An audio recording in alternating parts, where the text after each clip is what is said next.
Good afternoon, everyone, and welcome to our Sunset Safari on Safari Live. My name is Byron, and on camera with me this afternoon is Wiem. Now, we're waiting for the Mara to join us. Not sure if they will this afternoon. Apparently, a huge storm has hit them, so hopefully they're not swimming around at the moment, and we might see them a bit later. We've got Louise in final control, and so Tristan is having the afternoon off. He's going to take a bit of a break. We'll see what we can find this afternoon. I know there wasn't too much happening this morning.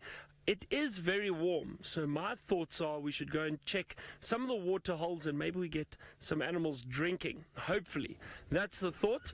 So I'm going to get going. We've been driving around a little bit already, seen one or two little steenbok, those small little antelope. They've been running around, but nothing else just yet.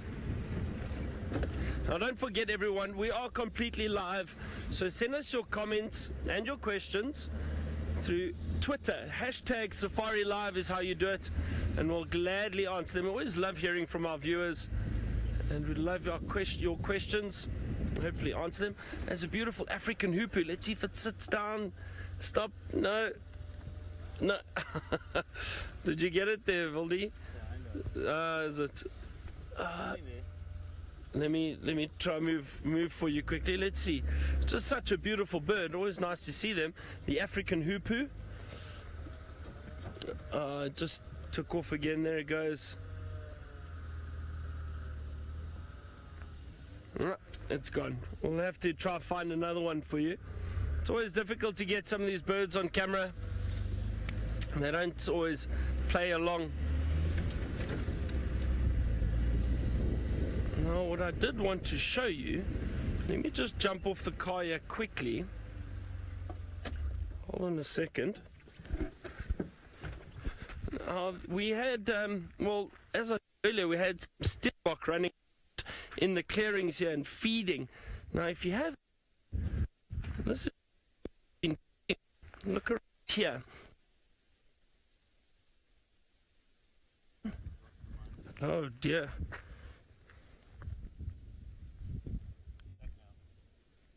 Is it back? You got me? Sorry, everyone. Apparently some mic issues. All right, so as I was saying, what gone? Now? Okay, so I clearly can't bend down. Something's wrong with the mic. As I was saying here at the moment, there's a lot of green grass shoots around, and I think that's what these little steenbok were feeding on. Now, all of this little bit of greenery that has come through, I think has come through literally in the last few days. We had quite a bit of rain the other night, and before that there was another storm not too long ago, and all of that water has just rejuvenated a lot of these areas. And we've got some green grass shoots at the moment, which is great for the animals. And hopefully, soon we'll start seeing those wildebeest herds, and who knows, maybe even some zebra coming out and feeding on these clearings near camp. Wonder what's wrong with the mic, Wildy. Anyway, we'll try check it out.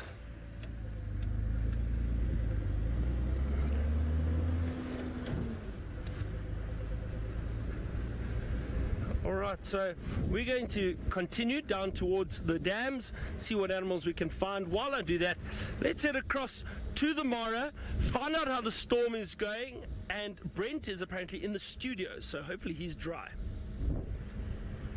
Well, dry for now, as you can see, the misty white, and as I zoom out, that is the approaching storm. We're still right on the edge of it.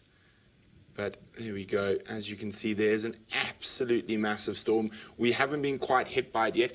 I spoke to one of my Askaris, or rangers, who comes out with me, and he said there was hail on the other side of the Mara.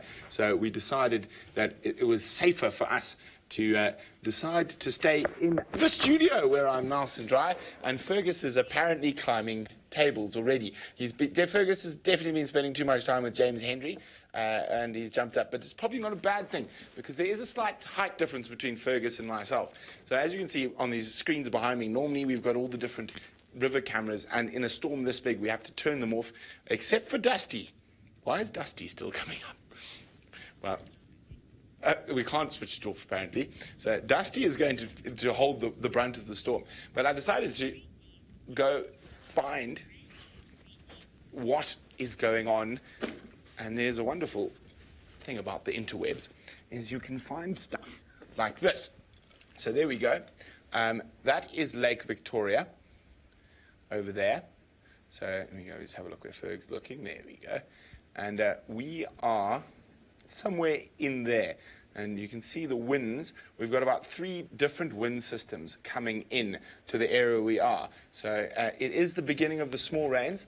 And of course, the small rains here in Kenya will deliver more than double the annual rains in Juma. So we're sitting there, and what I think the water is being pushed off from this big dark patch here, and that is heading straight towards us at the moment. You can see there's wind systems all pushing that towards us.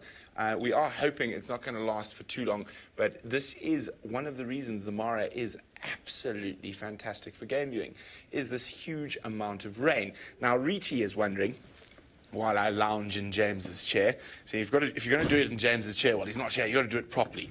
So while I'm in James Henry's chair, I will tell you why, or Riti was asking, sorry, whether the animals hide from the rain. Unfortunately, a lot of the animals don't have that luxury. They will probably try to hunker down. You want to see a miserable lion in a storm like this, they just sort of fold their ears and sort of close down. They're very unhappy. Certain animals, warthogs and your burrowing animals, will go down. But if the storm is big enough, it will actually push them out of their burrows. Certain animals will head to trees to try hide from that. Now, the one animal that takes great joy in this, I think we have a skull, we do. And I would not have believed it till I saw it with Zander last year in May, when we had a storm of this sort of size coming through. And who would have thought that the spotted hyena is going to be the one that takes advantage of this weather? Now, they focus on Thompson's gazelle and wildebeest, and while the animals are hunkered down, these hyenas just run through the storm and keep putting pressure on them. And I literally could not believe it. I tried to film it on my phone through the window, but obviously in a storm this hard, it was very difficult to see. But in about 2 hours trying to get through one of these storms, we saw hyenas hunting Thompson's gazelle, topi, by just trying to run them through the mud and just keep that stamina going. So it was absolutely incredible that something that you would never expect, like a hyena, takes advantage of these massive storms. And that's why they are the smartest of all the carnivores we have here. Now, of course, Byron is enjoying working on his suntan back in South Africa, while we and Howard, the hyena, say goodbye from the Mara for now.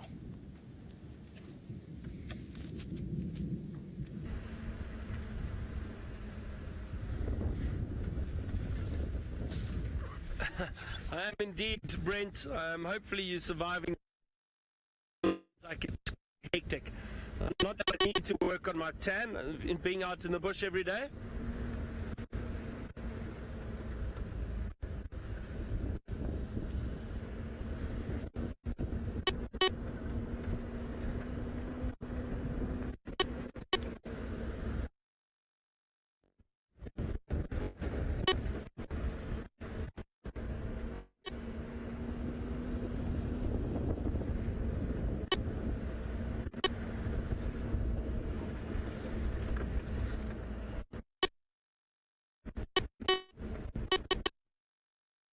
Oh dear, you caught me! Moving James's stuff around. Now, Fergus thinks I'm quite brave. I think I'm quite brave as well. I'm trying to decide whether it's safe to sit on the bicycle. Oh, the pedals even work. Okay, no, this is too dangerous. But this is one of those funny things that I don't understand quite why it's in the studio. It looks nice, and I know James very much likes it. But for me, it's just a very old bicycle with 2 flat tires. But unfortunately, it seems like Byron found some gremlins, and whoa, this is quite dangerous. Well, Paul is wondering if I would say this is officially the start of the rainy season. Paul, I would say it started early this year. So as we look, we're quite protected at the moment. So we're going to go across to the mountain camera so we can have a look. So there we go. You can have a look. It's still coming in. So the full force of the storm is probably still about 1.5 kilometers, 2 kilometers from us, and is on its way. I'm quite happy to be in the studio today, and Scott is sitting under the car park. Oh, look at that lightning!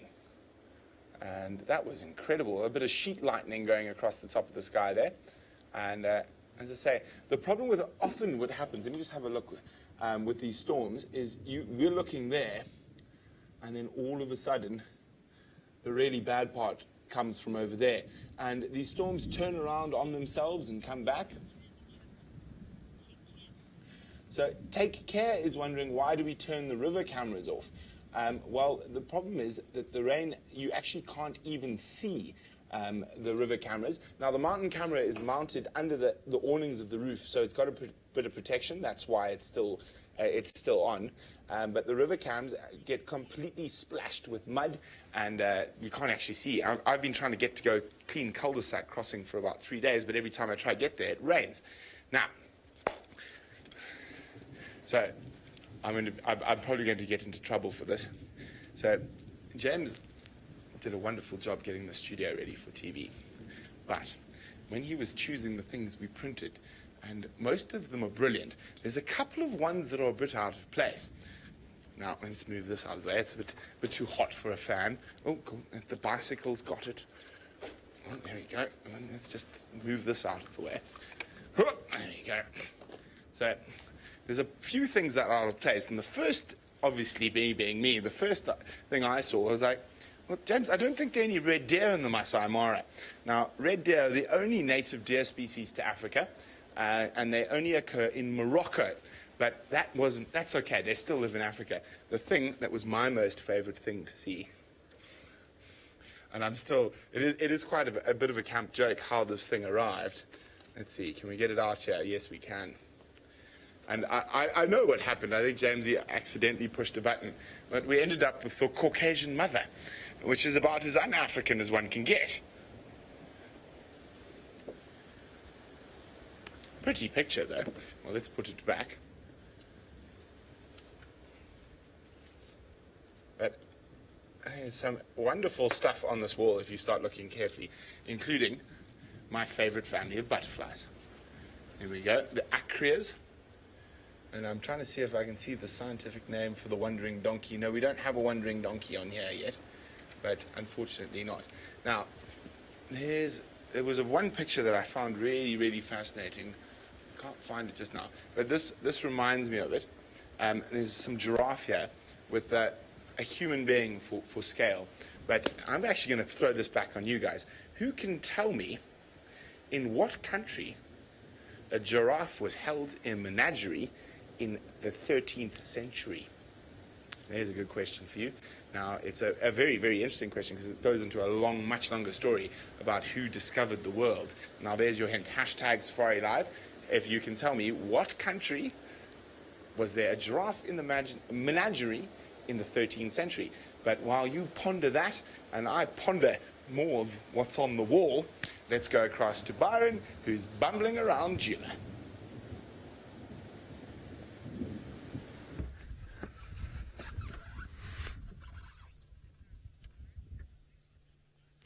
I am indeed, and I've just found a giraffe too. Have a look at this.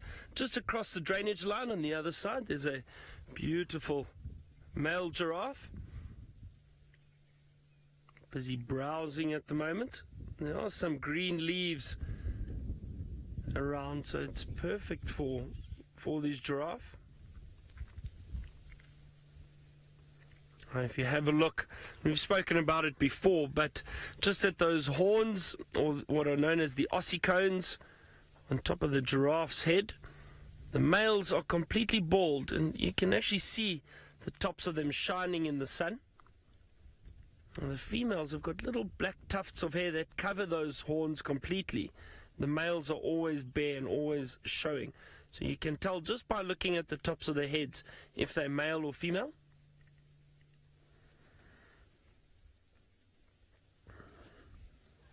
What is he feeding on there?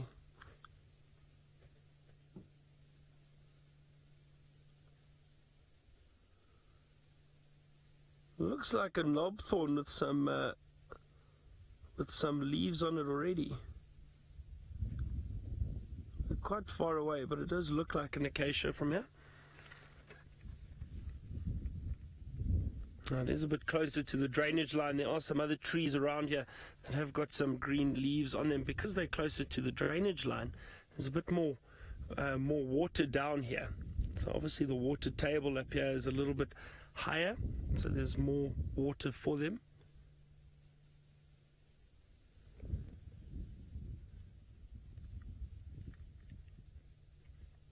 Now, just before we lost some signal with you earlier, we just went past one of our dams, Treehouse Dam, and there was no sign of any animals around there drinking. So we're going to go and check some of the others. I always find it fascinating how these giraffes are able to feed on these acacia trees. Very sharp thorns, but they can wrap their tongues around the tree and strip the leaves off completely. Those thorns don't bother them.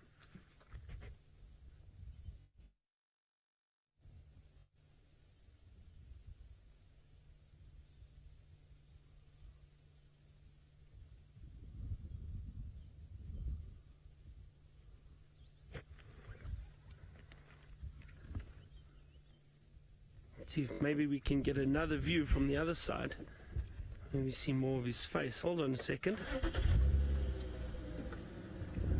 Now, I have got, for some reason, I think because after the rain, there's a lot of pollen in the air at the moment, and I've got some allergies, hay fever basically.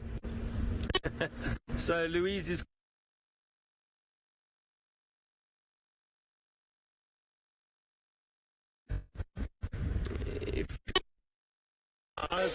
I was actually next door talking to Kirsten. Oh no, we're making noise again. We're trying to make a plan. So our plan was to show Jamie's pajamas. So Jamie's on her afternoon off. And she happened to be in final control, and Kirsten sent her across. And I was actually going to ask Kirsten whether this was a good idea, but and then we had to crash cut due to gremlins. And then I was standing there in my pajamas. And now Kirsten thinks it's not a good idea. Now she's decided Now she. Bye, Jamie. Oh no, now she's joking. Kirsten, make up your mind. Okay, so. Well done, Anna. Was correct, and it was correct. Where were giraffe in a menagerie? It was in the Emperor Yongle dynasty, or the golden era of Chinese exploration. And there is actually an image that has ended up in the Philadelphia Museum of one of the giraffes. There were two of them that were taken from Egypt, so I suppose there's a bit of correction there, that went on their way to China. And wasn't that fitting that Byron happened to have a giraffe after I asked that question? Jamie, do you know lots about Emperor Yongle? I know very little about Emperor Yongle. Now, Emperor Yongle... I know you have the book. I have the book, yes. I've read quite a lot of Emperor Yongle. You need to speak towards the microphone. Hi. There we go. And so Emperor Yongle is very interesting, and of course, in terms of all history, I'm very interested in, specifically the history of Africa. So I'm not so interested that there were Chinese junks found in the Boston mud around the Boston Harbor. Not so interesting. I'm very interested in the fact that Chinese junks were found all the way around the east and west coast of Africa, and also ceramics and stuff from from well before the first Europeans ever got to Africa. So I mean, if you want to go as far as Christopher Columbus, he was about a couple of hundred years too late, because the Chinese had already been and circumnavigated the world, including the Americas, long before the first European explorers ever got there. Now, that I find quite fascinating. So after Emperor Yongle and the Golden Age, there was Emperor Not So Yongle, and he decided everything from the outside was bad, and he actually burnt all those trading ships. I can't remember Emperor Not So Yongle's name, unfortunately. Oh, I can't. It's over my head. But there's a lot of interesting terms of history and culture that's happened. And specifically when you talk about the Chinese along the African coast and trade, we can see Jamie's just fiddling around behind. I don't know what she's up to. She's looking for a book. Do we have fossils in the studio? Boyd wants to know, do we have fossils in the studio? We have sort of fossil. Now, I don't know what James has done. Yeah, there we go. Otherwise, so we have a replica. Oh dear. So it is actually a 3D printed copy, all the way from America, from Los Angeles, of a fossil. Oh, yeah, we'll put them. There we go. Jamie can hold that. That is an adult male African savanna lion, and this is one of the predecessors. And strangely enough, in the US, there used to be a type of cave lion which were far more in their habits like leopards than lions, but you can see the size difference. Now, if we take them apart, and this is where you can actually really see the difference in the size of the canines. So it might not look like much here, but when you look at the muscles, so where the muscles are attached, so along here and along your cranial crest. Now, this is where all the really big muscles developed. And even though in terms of width and length, the cave lion was not that much bigger than the modern day lion, but if you start looking at the size of the areas that the muscles were attached, it was a much stronger animal.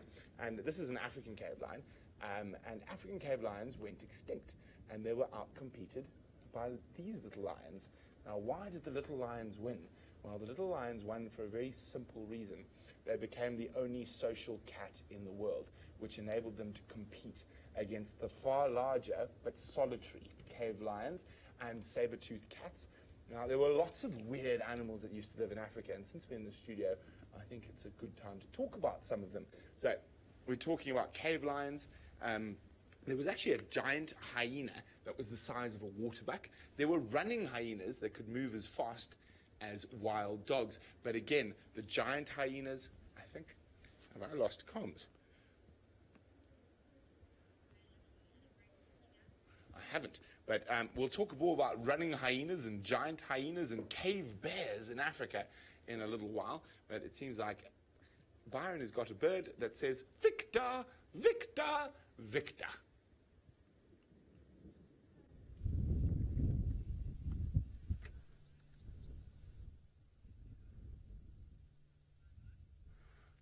Now, we've got a very interesting bird.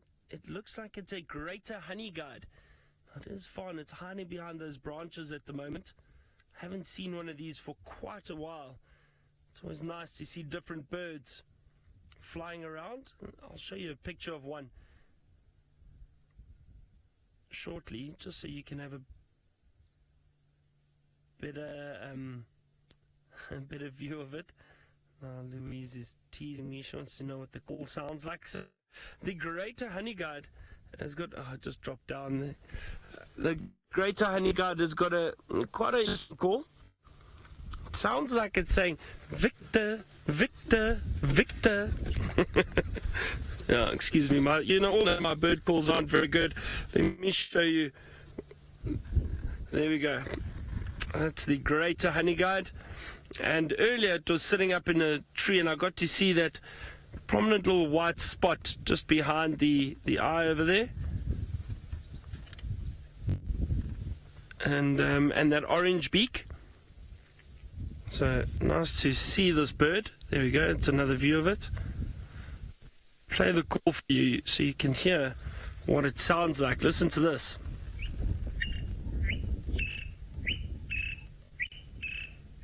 Victor, Victor. Anyway, that's the greater honey guide. A nice little bird to see. Our giraffe was still feeding happily on that large knobthorn, that acacia tree that we saw earlier. I'm trying to get down towards some of the dams, but I think because we're driving close to these drainage lines, our signal keeps dipping a little bit. So I do apologize for that. I'll get to the dam very soon, and then we should be fine.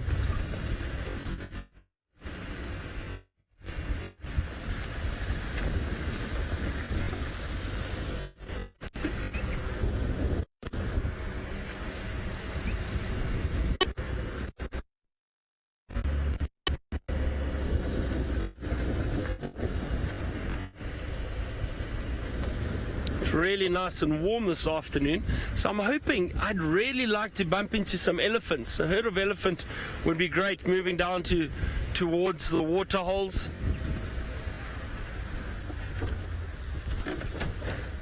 Scanning the trees and everything now, just for interesting little birds, or I think because it's quite warm, the animals might be in the shade a little bit. We'll see, maybe we still find something moving around.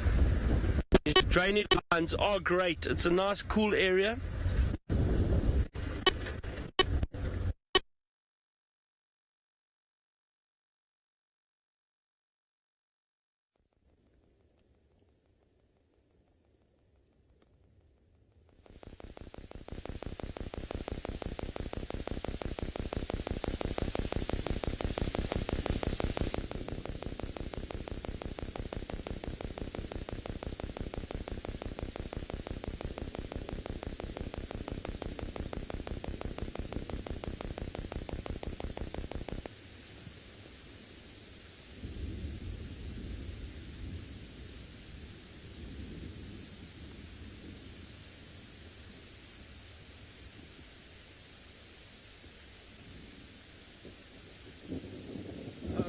All right, so you're back. So I'm not sure what happened there. I think you lost us for a second and you've just come back. So Paula, I was answering your question just about my break, or not quite a break, but I was busy. I was guiding people, and I must admit we had such a wonderful trip.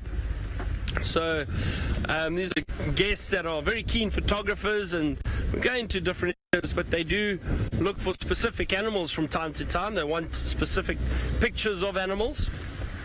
And I must admit, we were very fortunate. We got to see, and now this might make some of you quite jealous, but we got to see 14 different leopards in 5 days, in 6 days. Now, it was so many is some of the females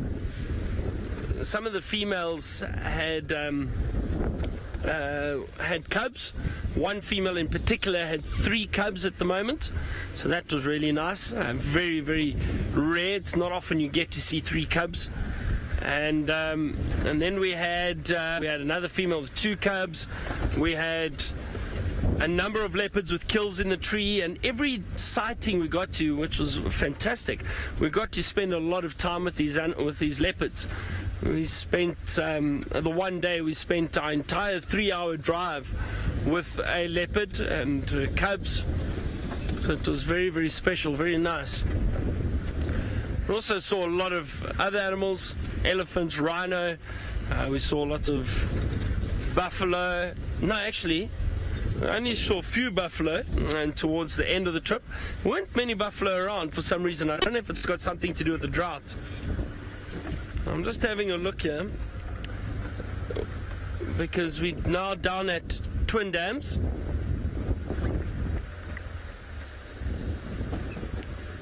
See if we can spot something that's come down to drink or heading down to drink.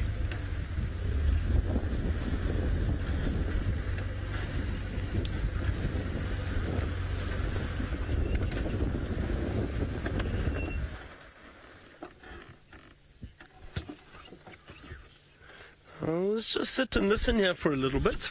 You can scan the area, just see, maybe there's some movement from animals coming down to the water. We'll have a look around.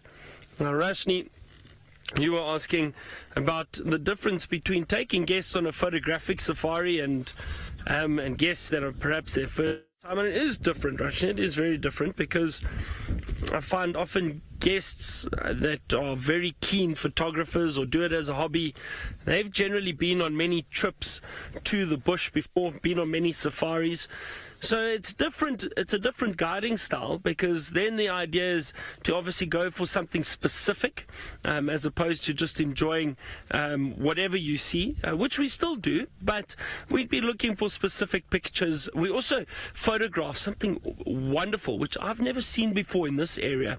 We got to see flocks of the red-billed Queleas, those little Quelea birds, but when I say flocks, thousands of them. And because I think the dry season last year and a bit of this year, they were all down in the Sand River, so not far from here, just south of us, and they were roosting in the trees, and we would go down in the morning or in the afternoon and we'd see these thousands of Queleas taking off and flying around. It was really spectacular. So that was something interesting and different that we saw. But Roshni, I think getting back to your question, with photographers, it can be different. Maybe not as much speaking and interpreting the bush to them. I still, will mention things, but a lot of the time it's getting them in the right position for them to get good images of whatever animal it is that we're seeing.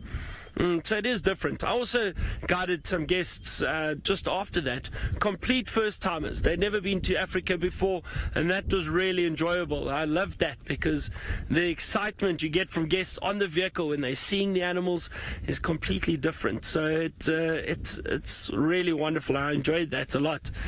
I think the one day it took me about an hour just to get a mile from camp because we had so much to talk about. There was so much going on. We saw hippo, crocodiles, and the birds, and a lot of questions from them. So that interaction with guests on the vehicle is always wonderful. I really enjoyed that. So it was a nice break from Safari Life, different, guiding in different areas. Well, not really, just south of here. But having people on the vehicle and working with the tracker again, which I always enjoy. I worked with a friend of mine, Jerry, who's been a tracker for many, many years. And it was fun working with him, and his spotting skills are incredible. I'll tell you a story about his spotting skills at some point. But let's head across back to the Mara, find out how the storm is doing, and what are they up to in the studio now. Well, I'm doing what people do all over the world, and probably what people talk about most in the world is the weather. So I'm watching the weather. Now, so far, this very dark section that's been heading towards us has dissipated a little bit, but all of a sudden, Uganda, they're in trouble. Uganda, they're getting lots of rain, but we're okay at the moment. No, actually, I think that's South Sudan. Wait, let me do my Lake Victoria. There's the Nile River. Yes, that could be South Sudan that's getting a lot of rain at the moment. But fortunately for us, our little patch that was purple has gone a bit blue. So it means it might let up. Now, what happens quite often, I've noticed from up here, is if we look out the window, which we are, yes. So down there, down towards the south, towards Tanzania at the moment, it's open. Yes, let's go to the mountain cam. Then I can swivel about, and you can see there. That's not looking too bad. But as I swivel off to the left, that is a wall of water that is coming straight down towards us. And what I've noticed here is that often the storm will come in from the east, so from directly opposite us, about there, and then hits us, and then swings around, and then comes back again from behind us, because there's different water pressures over Lake Victoria, and obviously with Lake Victoria being there, it does have its own sort of mini climate because of the lake and the precipitation off the lake, and then so basically the rain comes past us, and then hits a different system that's coming off Lake Victoria, which then pushes it back onto us. So it is really, really, really interesting. And as I say, we're learning every day here. So, and that's something I've noticed. And I've also noticed that the storms here don't care what you think. And you think, oh, it's gone. Yesterday was a perfect example. Craig and I lifted up our rain covers. We're like, yay, now it's time for game drive. And we got rained on again in 30 seconds. Now, Adele was wondering whether the storm might affect many of the animals. One animal it will definitely affect. Not this particular individual, because he's been dead since the 1800s. This is a replica from a specimen that is in the Natural History Museum in London. And again, it's a 3D printing of a warthog. Adele, warthogs actually have quite a hard time in the rain. So, of course, they live in burrows. Often the rain will flood those burrows and they'll have to dig their way out. Now, quite often, and can you believe this, I used to climb into warthog burrows to see what they were like when I was much younger and a lot shorter. And quite often you get to a low point and then you go up. And so they're probably fine while the rain's there, unless it's a huge amount of rain that actually floods the whole burrow. But the problem is, what happens is the mud collapses at the entrance of the burrow, and they often have to then dig out the next day. Now, you never know what's going to happen on a live safari, because it seems like I have a sneaky person who's snuck in, who's saying no, to try and watch what I'm saying, Madam McCurdy. There we go, pajamas too. Oh no, she's got jeans on at least. She's got jeans. The fan, sorry. I keep moving this fan around. Yeah, where is the fan? Okay, well, you know what? We can use McCurdy as a prop. Hold that. There we go. So, there we go. Taylor, for the next 2.5 hours, you hold that warthog skull and don't move. See, that's what happens when you sneak in on me while I'm presenting. But anyway, so not only that, I'm going to try... Oh, wait, I do have another animal that is affected by the rain. Not particularly this one, but their family in general. Now, this is the skull of a black mamba. So they are more arboreal, and they do go underground quite often, and they do live in termite mounds, but only when they're nesting. But a lot of the snakes always will come out after the rain, especially your burrowing snakes will get pushed out. Their burrows will be flooded, and they will have to come out, and it's actually one of the best times to see certain snakes that you never get the chance to see. Another animal, actually, who's absolutely ecstatic at the sign of rain, and you'll often see them moving before the rain arrives, is something that Byron's got that is a leopard, but not a cat.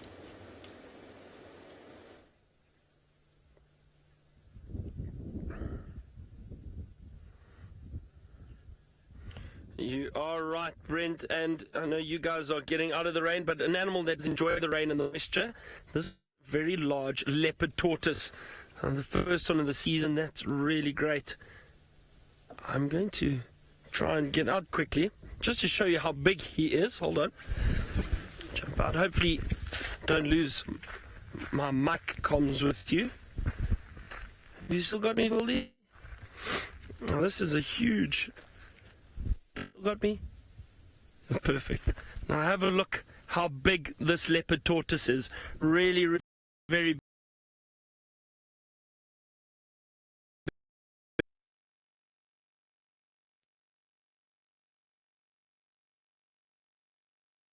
Touch the top of his head. Let's see if he sticks his head out. Oh, look at that. I'm actually touching and rubbing the back of this tortoise's head, and he's sticking his head out. Can you see that, Voldy? Just missing him. Hold on. I don't want to disturb him too much. I'm just going to turn him a little bit. Can you see him now? Let's see if this works. Hopefully he sticks his head out a little bit more. It's fascinating, but for some reason they get quite relaxed and they don't mind you touching the back of their heads, but now he's a little shy. Now obviously you won't do it now that you can see him. There he comes. Watch her. See, rubbing the back of his head, and he's actually quite trusting. He's allowing me to touch the back of his head, which is obviously a very sensitive part of this tortoise. And I don't know why. I think they like it. It takes a bit of patience, but look at that. There we go. He's stuck his head back in there. That's wonderful. A lovely little surprise. Well, not little, a big leopard tortoise after the rains. So that is really wonderful. Some other guests coming, so I hope they'll get here too.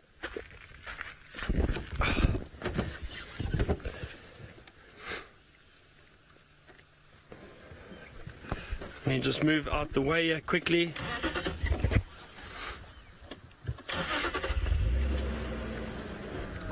And let them enjoy the sighting too. Afternoon, everyone. How's it going? Good, good. Sorry. No, don't worry. Good to see you. How's it going? Good. Enjoy your safari, everyone. Bye-bye. Sorry, just some other guests on drive at the moment. Louise, sorry, what was that question? I just missed it while I was saying hello to everyone there. Paula, you asked how big those tortoises get. Now, I've seen leopard tortoises, Paula, that are really large. About that width, or that long, I suppose you could say, that long. And about that tall. Big old leopard tortoises. Now that one that we saw, I think, was quite a big old one. And it's always difficult to estimate how old it is. Excuse me a second, I just need to get something here quickly. Vildi, this hay fever is killing me, bud.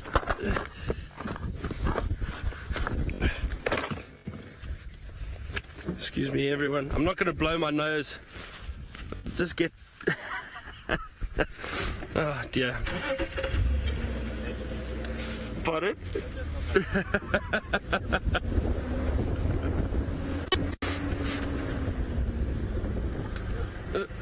VM asked, he said he hopes it's not his lens tissue. I hope so too, VM. I don't think so. I don't think it's your lens tissue. Don't worry.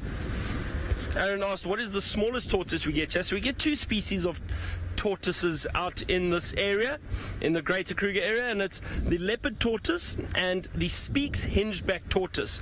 Now, the Speke's hingeback tortoise actually has quite an interesting carapace. That's the shell of the tortoise, and it's a lot flatter than that of the leopard tortoise, which is much rounder. Now, the Speke's hingeback tortoise has a little bit of an indentation on the top of the shell or the carapace, and it is much smaller than that of the leopard tortoise. The leopard tortoise is the one that gets really, really big, so it is different. Now, we are approaching Chitwa Dam. I'm hoping we're going to get some animals down there coming down to drink. Who knows? Who knows? Maybe some elephant.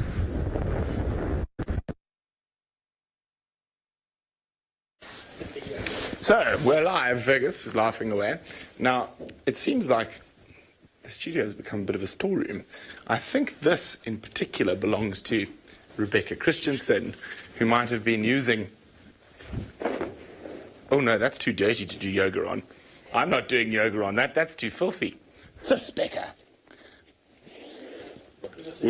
Would you do yoga on that, Matt? Yes. Kirsten McKenna-Smith says it calls a hard workout, something she's never experienced in her life. So we had a question about if Spinach would like to know if we could bring back an animal from extinction, and we're going to include the warthog McCurdy in this. What animal would we bring back from extinction? So Taylor needs to sit next to my microphone. I'm sitting though, Brent. Yes, I'm sitting as well.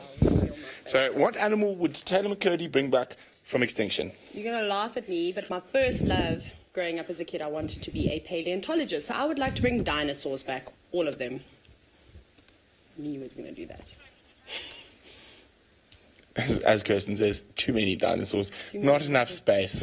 But if I had to bring back something from extinction, it would be probably the species that have been affected by man. So there are quite a lot of different flightless birds that used to live on an island called Goch Island. Goch Island is right down near Antarctica. I don't have a map of the whole of the world. I can't use these maps. But anyway, so right down near, in Antarctica, and there's a lighthouse. Taylor is running away. Run away, McCurdy, run away. She says bye-bye, everyone. And there was a whole bunch of flightless little birds, wrens and finches and the like, that used to live on Goch Island. And what happened is that there used to be a solitary manned stationed in the lighthouse. In those days, lighthouses weren't automated. Guy had to start the light every night, etc., to make sure ships didn't run into Goch Island as they went around the Cape of Storms and through towards South America and the Magellan Straits. And he brought one friend with him, which was his domestic cat, and it wiped out about 6 different species of birds. So I'll bring them all back. And things like, well, there's now been interesting new information about dodos. The dodos might have gone extinct without man's intervention, but I need to research that more. But those poor little island finches and flightless birds, they didn't have a chance against one of nature's most exquisitely built killers, the domestic cat. Now, Karen says she'd bring back the saber-toothed tiger. Well, that's great, Karen. We could watch the saber-toothed tiger go extinct again. Now, as I say, with a lot of those things like dinosaurs, like Taylor was talking about, and saber-toothed cats and running hyenas, giant hyenas, cave lions, there's a very good reason why they went extinct. And the evolutionary tree has many failed branches. So when I think about evolution, when generally I'm trying to explain it to kids or whatnot, and especially kids who are from the bush, because that's where I tend to spend my time. If you take a fever tree, for example, if you don't know a fever tree, it's a beautiful big acacia with a yellow bark and trunk. And when it lives in low-lying areas with bad water quality, so on the coast, when that branch, they will sacrifice a branch and it'll fall off and die. So the evolution tree is like that. You'll have many branches that don't work, so evolution will sacrifice them by being outcompeted by smaller but social cats or bigger. It all just depends. So it is amazing how evolution works like that. And one of nature's evolutionary tricks, of course, is the Nile crocodile. Now, many people think Nile crocodiles are 250 plus million years old, which is actually complete nonsense. So the Nile crocodile has been in current form for about 8 million years. Crocodilians, the family, have been around for about 250, 300 million years. But crocodiles, whether they be, or the crocodilian family, alligators, crocodiles, caimans, garwins, or whatever, the very slender-snouted crocodiles from India, they have only been around in their current form, with the Nile sort of being the boss of all of them, the oldest, at about 8 million years old. So nowhere near the 250 million years old. So crocodiles developed into their current form when there were mammals around already. So they are a living dinosaur, but not truly. Not like a coelacanth, for example. A coelacanth, for those who don't know, is a fish that has been around for hundreds of million years unchanged. And that's the trick. So the coelacanth is a living dinosaur. Crocodiles, they're very old, but not living dinosaurs. Okay, I see Taylor, she can't even put the things back where they belong. She's done. My goodness. Okay. Let's put that there. We're going to try and make sure everything is exactly the same. Oh, goodness. It's the clown safari today. But I'm going to be serious and answer Riti's question first. Riti, you don't even want to know what's happening behind Fergus. I'm going to try ignore it. Riti would like to know, is there a particular way to protect and keep fossils? Yes, it also depends on the type of fossil. So, strangely enough, I've had a very unusual childhood for most people, and I actually got a letter from the University of KwaZulu-Natal in South Africa when I was about 11 years old. No, I was younger. And it allowed me to collect and catalogue fossils in the Zululand area. I can't do this. Sorry, guys. But yes, there is a very particular way. You want to try to keep them dry. I've got Taylor and Jamie crawling around different tables underneath here. Look, they're trying to hide in different places. Fergus. There's one night. Where's Eggsy? So next we need Zander. So there's Jamie under there. There's Taylor under there. And is the rain abating? So I can run away from these two mad women? Alas, not yet. We're going to go across the mountain camp. It does look like it is abating a bit. So I think Scotty might try head down the hill.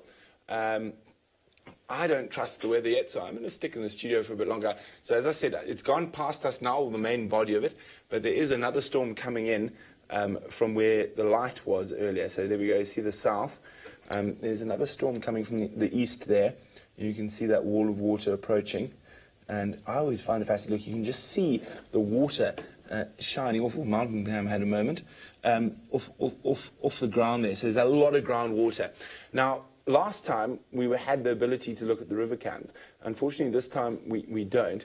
But what happened is we decided to choose a rock to look at to see how much the Mara River rose. And of course, it rose very little. So what happens is, because of the soils here and the floodplains that are all around, And the floodplains are all around. So all that runoff, generally before it actually gets into the river itself, it is soaked up by these black cotton soils and also the floodplain areas all around the edge of the river.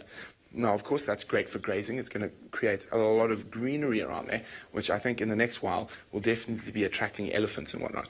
Now, the rainy seasons in Kenya are quite interesting. So we've got 2 rainy seasons. This is the small rains, believe it or not, and that generally ends in December at some point. And then we have a very normally dry 2 months for January and February. And then in March, the big rains come. And I think the storm that we thought was so big will be one of the babies of the big rain season. Okay. Well, here we go. Wait, I need a stick. Where's a stick? Well, I've got something better than a stick. I've got a sausage tree fruit. Oh, God. There's another person coming in. Oh, my goodness. There's just people crawling into the studio everywhere. Hello, everyone. There we go, Scott. You talk to my chest. Hello, Brent. Oh, you've got more chest teeth than me opened today. Oops. Look at those Switch chest that hairs, up. Scott Dyson. I wasn't quite ready. I was Hello, about to hit Taylor McCurdy over the head with the sausage tree fruit. It would be sore because they're hard. I know. But we had a question for Taylor. Sorry, Kirsten, I've been completely distracted now. Okay, Taylor, talk to the chest. What is your favorite dinosaur? Can anyone guess in this room? You can, because I told you. Yes, it's it's an easy one. It's a very normal dinosaur. Velociraptor. I There think we they're go. fantastic. Taylor's favorite dinosaur is a velociraptor. Jamie is still under the table. I'm going to excuse myself. You're going to take a run at I it. want to go and make the technicians that fixed our tents some tea. Ah, well done. It's cold weather to thank them for their hard work that they've done today. We've got Brent's vehicle perfectly waterproof. So exciting. And looking very slick. And then I'm going to go look for my cameraman and then possibly head out. Okay, well, we'll keep see you you later. updated. So what has happened with the storm, though, even though we have feed from the studio, if we have a look, we have no feed from the vehicle, so there could be obstructing the vehicle feed at the moment. James has lost his antenna. Now, the antenna is as big as a sausage. I'm not quite sure how he lost it, but I'm sure we'll find out. So James actually had to deal with the brunt of it, and I actually brought up where James was hiding a little bit earlier before I got distracted by the idiots under the table. Oh no, then I got distracted again and went across to our camp. So there we go, there's a satellite image of our camp. There we are on final control. There actually were 2 of the vehicles outside final control at the time. Then that is bathroom section 1, bathroom section 2, and that is the kitchen, and that is the mess tent. Now, all of us live in those tents over there. Of course, Jamie and I have a big tent. Fergus has a little tent. That's Where's Fergus' little tent? By the kitchen there. There we go. There's Fergus. The middle one, isn't it? Oh, Scotty. No, that's Scotty there. There's Fergus' tent. And then, so what I was going to show you where James was hiding, all the way on the other side of the Mahara on the border. There we go. A little bit further upstream. A bit further upstream. Oh, I think I got a lot further upstream. There we go. So there is the beautiful Silas camp, nestled amongst the riverine forest, and our camp was not on Google Map when we put those tents up, but we go off over here, we drive, actually it might be, is that a tent there, Ferg? Is that? Maybe not. But anyway, those our tents are in the forest over there. Okay. And, oh, we have a question. Kristen is wondering what flower is the first to bloom when the summer starts here.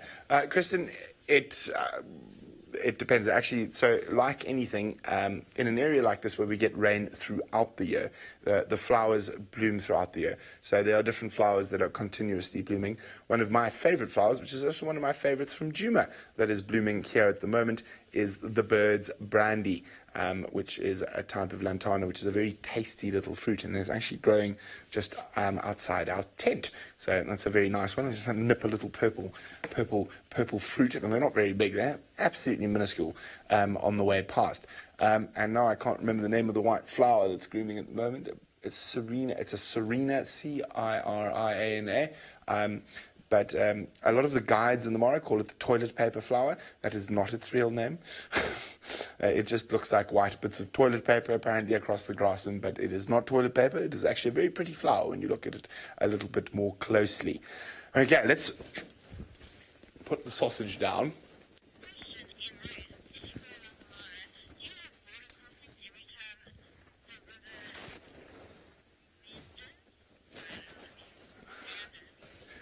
I didn't catch the name there, Kirsten. M. Ruth is wondering, when we go along the Mara River, do we have to cross borders? So, no. So, a lot of people have been asking, actually, and this is a perfect way to explain. So, we have 2 bridges over the Mara River in this area, and there is one which is outside of the reserve. And if we are going towards Musiara and that area, we drive along this road all the way to there, and then we come down this road, and it's across the Laga. There is the entrance Musiara Gate, where we enter the park on the other side. Now, if we go all the way down, the Mara River is in Kenya on both sides here. And we keep going down, maybe not too far down. We don't want to meander into Tanzania without a passport. So there we go. There's the Kenya-Tanzanian border, and there is the Mara River Bridge, or the Purangat Bridge. So we do able to cross. Now, occasionally on the Sand River, it does get a little bit confusing, where the boundary is a bit iffy.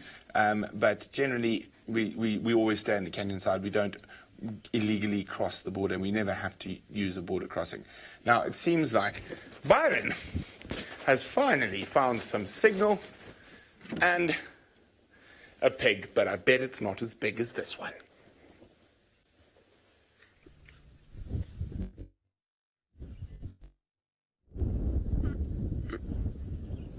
Oh dear, well they've just run off, unfortunately. That was a warthog, everyone, that we just caught a glimpse of. Terribly sorry. We seem to be struggling a lot with signal issues this afternoon for some reason. We don't know why. The one mast isn't working. Not ideal. We're trying to fix it. So I'm going to stay here. And hopefully we'll find something in this small area. But those warthogs, unfortunately, a little bit shy. They just ran off. Always interesting to see the warthogs with their tails up in the air and them running off.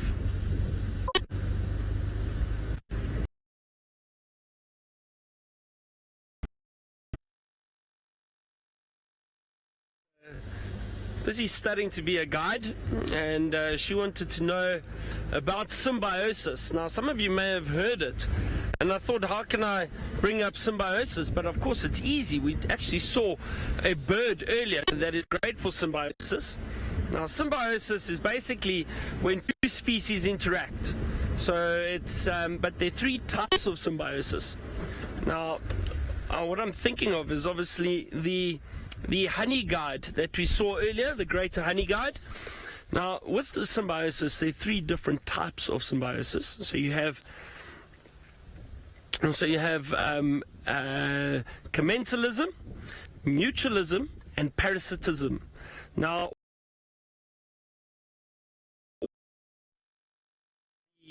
2 species benefits from the other one, and the other one neither benefits nor is harmed. Then with mutualism, both benefit, and with parasitism, as you can imagine, one is a parasite and it will benefit, and the other species is then harmed from it. So with the greater honey guide we saw, it has got a symbiotic relationship with a honey badger, my favorite animal. Now what happens is, and we've done it before, Steph has done it and I've done it here, where we follow the honey guide and it's to a beehive.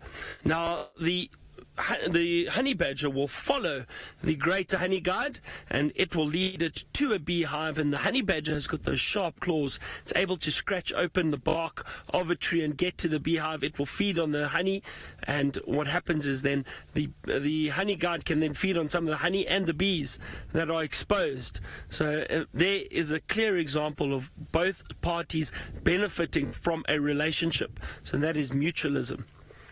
I'm just going to move out the way. There's another vehicle approaching. Let me quickly just drive past them, and I'll give you examples of the other two quickly that we mentioned. Commensalism and parasitism. Afternoon. Hello. There we go. They've just moved past, so I don't want to lose signal, so I'm standing still for this. So commensalism, where one animal benefits and the other one is neither harmed nor benefits. Now, an example of that would be fork-tailed drongos, for example. Often the drongos and starlings and some of the other birds, egrets, and they'll follow big herd animals, either elephants or buffalo. And as these animals move through the long grass, they disturb insects. Those birds will come down and grab the little insects, and therefore they benefit, but the animals don't. So, and they're not harmed by any of those birds. So that's a great example of commensalism. And then parasitism, the best one is obviously ticks sitting on an animal. They benefit, and they will suck blood from the animals, but sometimes they will harm and either spread disease or cause infection on certain wounds and that on animals. So they are parasites. So I hope that helps. For those of you studying to be guides, there's actually, you've got, 9 days? 9 days until the national guiding exams in South Africa. The Field Guide Association exams. So on the 21st, I think they'll be writing a lot of new guides and experienced ones that are writing maybe level or higher levels of guiding exam.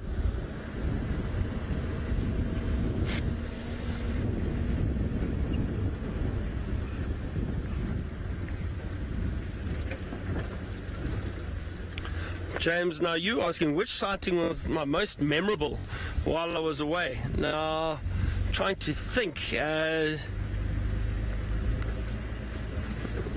had a lot of great sightings. We really did. Well, James, I think the best. So, I'll tell you the first. There were so many, and I'm just trying to think now. Okay, so the first day, actually, how's this for a first day on safari? We drove out, and I heard about reports of leopards that were mating in an area. Now, generally, when leopards mate, they should stick in an area. They won't move around too much. So I thought our best chance of finding them would be that afternoon. And we drove out, but they were kind of in a thick area along a drainage line, in a drainage line. It's not always easy to track, and no road, so we couldn't really be sure of where they were going to be. But as I always say, stopping and listening to the bush helps. So we stopped twice. The first time we stopped, there was actually a herd of elephant. And we watched the elephant for a while. And I explained to the guests, maybe our best chance of finding these leopards is if we hear them first. Anyway, we drove on, we stopped again, and then we heard these leopards mating. Took us some time to kind of maneuver through the bush, and eventually we found them. And we spent the whole afternoon with them, watched them mating, and that was the Anderson male. The Anderson male and the Nanga female, which was always amazing to see that big male leopard. And they mated, but then what happened was, and this was quite interesting, there seemed to be a lot of hyena activity around these two leopards. And I wasn't sure, but eventually we found out there was... do you see? Oh, wow, well spotted, Viam, well spotted. Have a look at this. Two Quelea sitting up in the tree. I think our light from this angle should be good.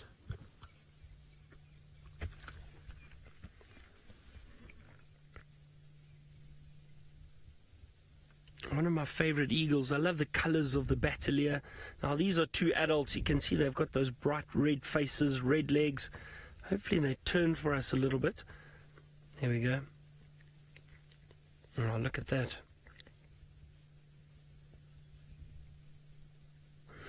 Perfect.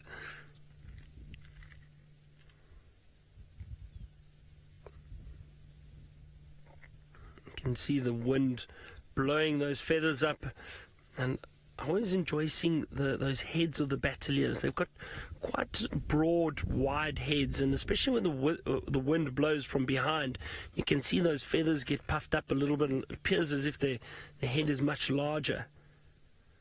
There's very short tails. What we can see at the back there, those little feathers right at the back, actually wing feathers. They're not tail feathers. Those wings extend quite far back. Their tails are very short. One of the easy way of identifying the batelier eagles when they're flying is by their short tail, and they've got quite a interesting movement, rocking movement in their flight pattern.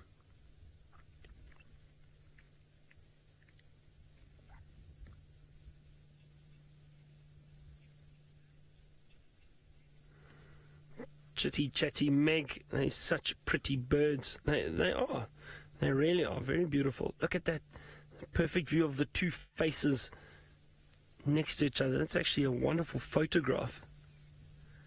I think just if they turn at the right angle and you get the light on both faces, it'll make a very beautiful, beautiful photograph. Just like that almost.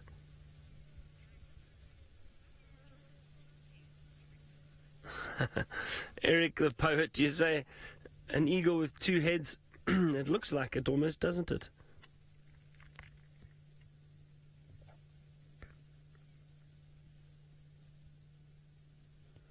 Now I can't see the other one, but I am assuming that this is a male and a female in the tree together. I think the one with the more white on the wing over here, closest to us. Oh, I stand to correction. I think this is the male. Let me just try have a look quickly. But I'm certain that I am incorrect. That is the female. So the female has got that bit of white on the tip of the wing there. So that's the female that we can see closest to us. And I can't see the one at the back, but I think that would be a male. So you can actually see that clear stripe across the wing. See, sometimes you always have to check yourself from time to time. It gets a bit confusing. Which birds have white wing, which don't, in terms of male and female. So this is definitely the female closest to us. It would make sense, I suppose, because the female, when she flies, under her under wing is actually very, very white. And she's just got a thin black stripe around the tip of the wing. And the male, it's about 50-50, so half white, half black.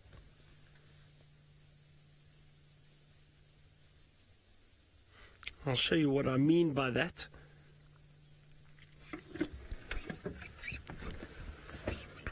So let's just have a look here quickly. Let me just show you this. Hold on. There we go. So that's a picture of the male and female. So there you can see the white feathers I was referring to on the edge of the wing. That's the female. And the male has got black all the way down the wing. You see now what I meant by underneath the wing.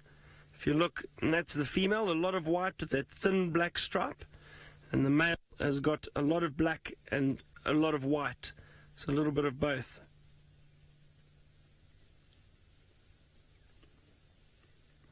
Nice to see those two eagles. Let's have a look. They're still sitting there very comfortably.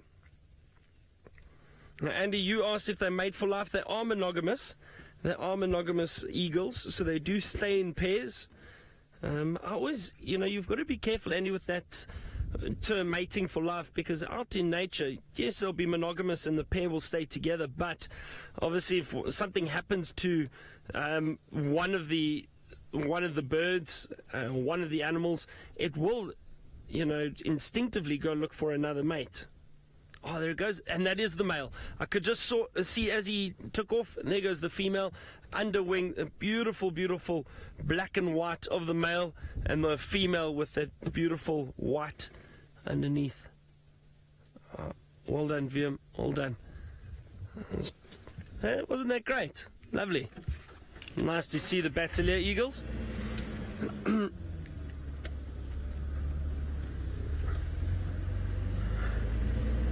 Stevie, you asked if they're nesting near here. I do think so. I'm just trying to have a look around. I don't see a nest at the moment, but I'm sure there is a nest in this area, and that's why they're around here. A male and female pair, most likely because there's a nest in the area. That's why they're together here. So I wouldn't be surprised. And actually in the past, I've seen these Battaliers. Well, I assume it's the same Battalier that we've seen here. I've seen them many times in this area, so I do think there is a nest around. And I have seen juveniles here too. So I think they've been quite successful as parents, as adults. And James, getting back to your question, just finishing up that sighting. So we had the mating leopards, we had a lot of hyena around, and we later discovered there was a den nearby, but a lot of hyena activity. And the next thing, it just started to get dark, and we heard an impala distress call. And as we heard it, obviously the leopards heard it, and we quickly tried to drive around to see what had caught this impala. The leopards got curious, they ran through to go and have a look, and then with all the commotion we caught a glimpse of two wild dog that had run through, and they caught the impala. But with that distress call, that loud sound, it also alerted all the hyena. The hyena ran in, they then chased off and fought off the wild dog. The wild dog scattered, the leopards ran one way, the hyena were fighting over the kill. This then caused the elephants to get a bit distressed. They turned, trumpeted, they ran in, chased the hyenas everywhere. It was chaos and pandemonium, but it was an amazing sighting. We got to see all of it. So that really was a special sighting. That was one of them. I'll save some of the other stories for later on, but can you imagine for our first afternoon safari? That's what we had. So we were very, very fortunate.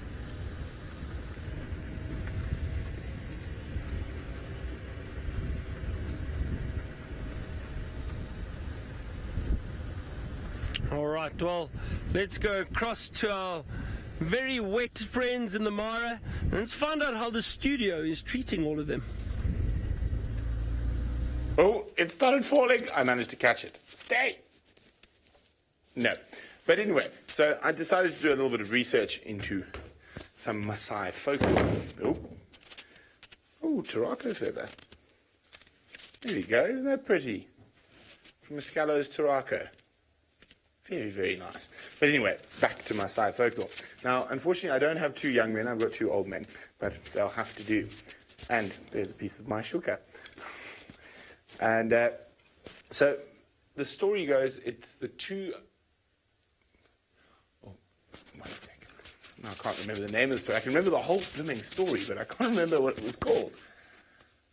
The two brothers who were friends. So they weren't exactly brothers, they were half brothers. In a lot of African cultures, polygamy is still widely accepted.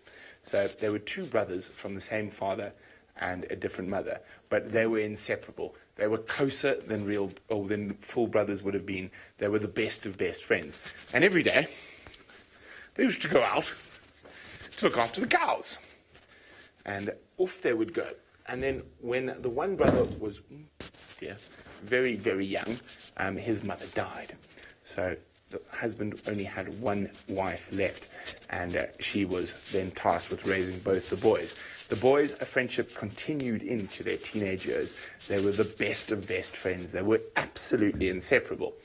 And the mother of the one boy didn't like the other boy, and schemed a way of how to kill her stepson. They both referred to her as mother. So one day, the boys went out to look after the cows, and mother said her son must come back at midday for a haircut. So we've decided, because we don't have a mother, that the evil stepmother will be the Black Mamba. So there's the evil stepmother, and she cut his hair and sent him back to the cows. He went back to the cows. And then they both returned that evening, put the cows in the car, and everything went on. The next day, both went out to look after the cows. The evil stepmother said, you must come for a haircut. Your brother's already had one. So off he went for a haircut. Now, at the head of the hut, she had dug a deep hole. And what she said to the son, go fetch the razor from the head of the hut. And off he went and fell down a massive hole, which the evil stepmother immediately put a very sharp, a big, heavy rock on. So he was stuck underneath there. And that evening, the other brother came back and said, where's my brother? Where's my best friend? And the evil stepmother said, I cut his hair and sent him back just like with you. And for weeks, the whole village searched for the missing child and no one could find it. Now, with Maasai culture, in the past, what would happen is they were a completely movable society. So they used to move with the rains. So what happened is they burnt the village to the ground, which Maasai used to do, and then they moved with their cattle and rains. And weeks went by before the one brother went on one last search with his cows to see if he could find his missing best friend and half-brother. And they used to sing a song together. Hang on, this part I couldn't remember. Son of my father, the udder of the dapple grey is bursting with milk, their favourite cow. I forgot to mention that earlier. But I will not draw from your teats, you do not draw from mine, son of my father. So they each had 2 teats from the cow's udder that they used to draw. So he started singing that song because he missed his brother. And all of a sudden, from under the ground, the song started resonating back. And he thought it was just an echo. So he sang it again. And then again, and eventually he managed to move the massive rock. And his brother had been surviving on eating insects and worms, and his clothes were tattered. So he gave him the clothes off his back. Fortunately, there will be no nudity because this Maasai has got 2 sets of clothes. If I can get it, or maybe not. He gave the clothes off his back, and gave him a whole bunch of fresh milk from the cow. Now, when this brother told the story, this brother sharpened his spear, went back and stabbed his mother to death. And when the village elders were called to investigate, they listened to the story and decided nothing should be done. And I think it's my favorite line in the whole story at the end. Let me just get it. And there we go. So the men were assembled. The story was told. The people simply listened without comment. Nothing could be done. So the boys lived happily without mother. So it seems even in African culture, there is the evil stepmother story. It's a little bit different to Cinderella, though, this time. But still a nice little story. I'm going to try to find some more cool old Maasai folklores that I can share with you while we are in the studio. So Scotty did try to go out. Unfortunately, it seems the storm is blocking the signal from the vehicles. So it is still there, and it is coming back.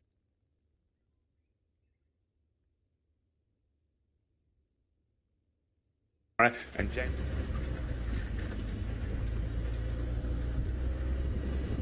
All right, so excuse me, sorry everyone. That hay fever, it's terrible. So apparently Brent is sounding a bit scratchy and Scott is trying to get out in the Mara, but the storm is playing up. So hopefully it all gets fixed up in the Mara soon. Just shows you how bad the storms can be and what technical issues they give us. But let's see, I'm going to try and head back down towards Chitwa. Hopefully our signal down there has been fixed.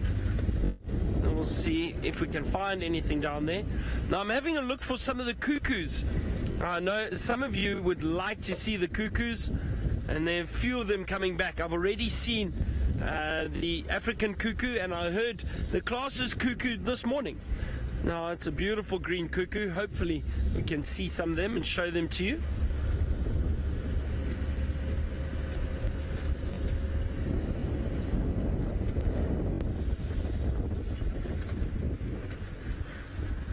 I've had no sign of elephant anywhere, and I've been looking for elephant this afternoon, but no fresh tracks, no branches breaking, no trumpeting. They've been very quiet. Now I know Tristan had an elephant herd this morning, very jealous.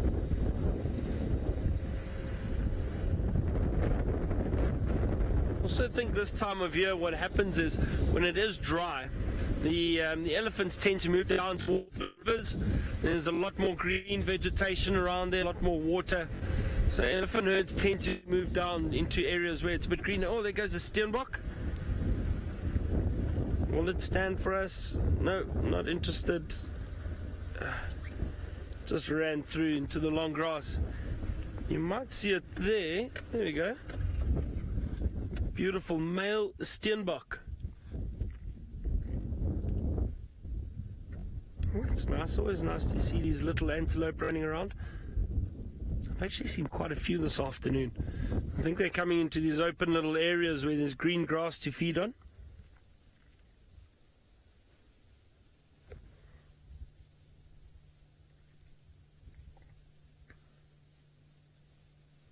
Just scanning around to see if I can see a female anywhere. They are usually in pairs, also monogamous. One of the few antelope species that are, but I don't see any sign of a female. Sometimes they'll be spread out. They won't always be right next to each other.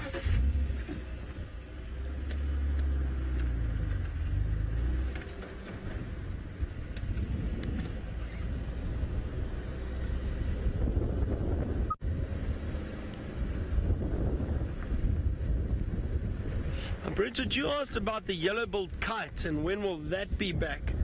Now, Bridget, if I'm not mistaken, I'm going to double check, but I think there are some yellow-billed kites back already. I'm trying to think if I saw one a few weeks ago. I actually think I did, Bridget, to be honest, the yellow-billed kite. And I'm just checking here that, yeah, they should be back already. Definitely. And I did see one. I saw one about 3 weeks ago. I haven't seen on Juma though, but I saw a yellow-billed kite. I mean, they come through the end of winter, so even August they'll start coming through. August to April, so they're not away for very long.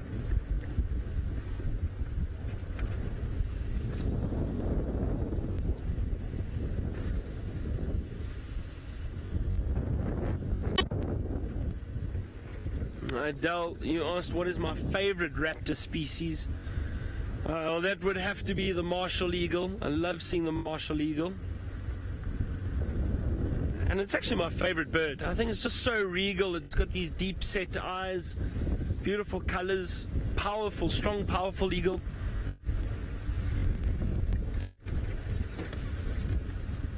The martial eagle is definitely a favorite of mine.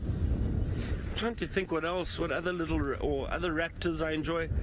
The crowned eagle. Now we don't get them here, but the crowned eagle is the most powerful eagle we have. The talons are huge and very, very powerful.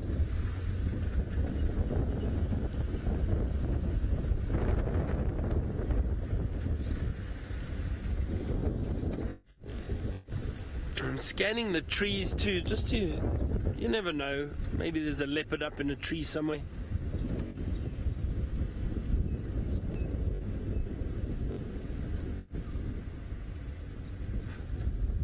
Oh, look here, sorry Vim, I just spotted it now. The African Harrier hawk, busy being mobbed by some birds. What is, there's some starlings there, some drongos, all chasing that African Harrier hawk. There he is, he's just through there. Can you see him? I wonder, Vim, let me try go forwardly for you. Let's see if we can get a glimpse of him in that tree.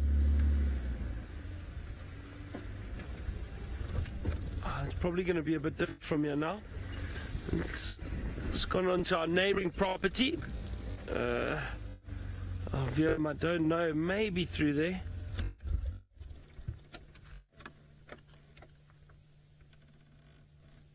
I think if you go in a little bit, there he is. Well done, Vim. There he's sitting. You see, he's still being mobbed by those birds.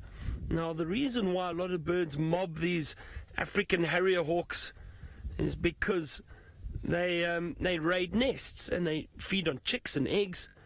So birds don't like having them around.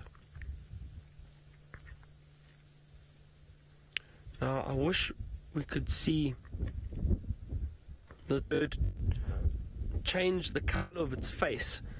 And what I mean by that is they normally that yellow color that you can see now, but you might see a pinkish red coloration start. And when they being mobbed and chased, and if they're feeling a bit aggressive, they flush little capillaries around their face with blood, and basically what that does is it causes that face to change a red coloration. It's amazing to see how quickly it can change. Now that one's not changing at the moment. Can you see a little bit of pink coming through there? Not really. Oh, you see how those birds are attacking it and mobbing it. Oh, there's another raptor. It's so funny, we were just speaking about raptors.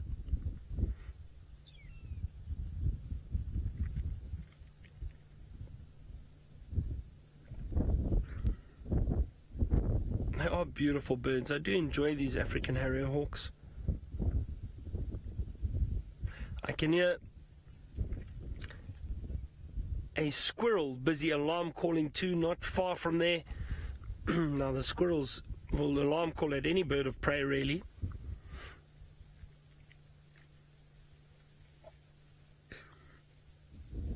But wonderful to see how those birds are mobbing it. And you saw as it took off out of that tree, that whole group of birds just attacked it and mobbed it, trying to chase it away. They don't want it close by.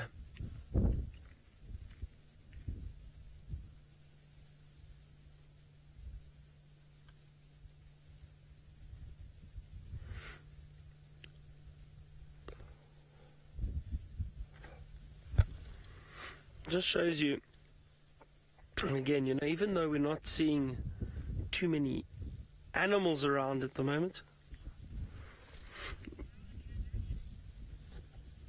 but there's always something to see, like birds, and I mean these birds of prey just arriving out of nowhere, spotting them in the trees. So there's always something going on out here.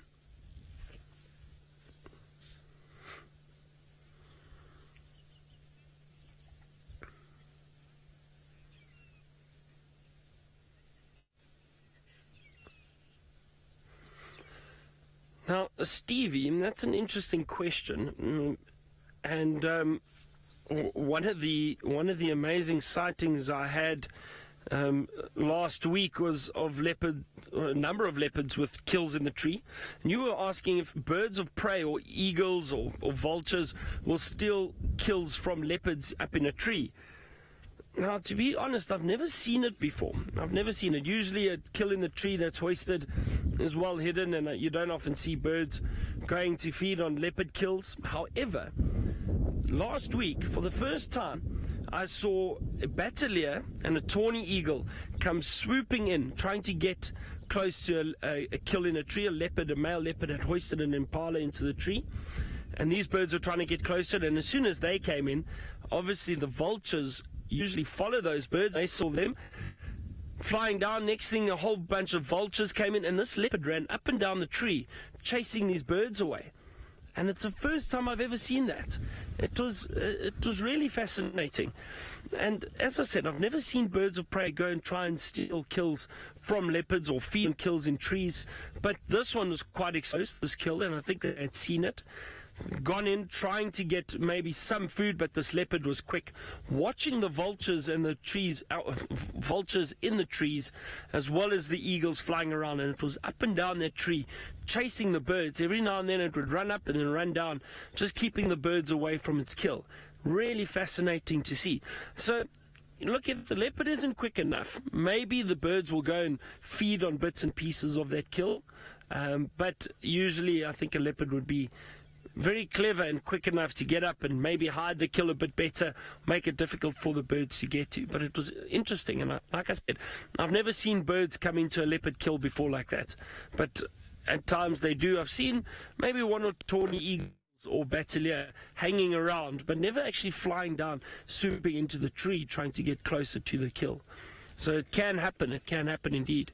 I think that African Harrier hawk has moved.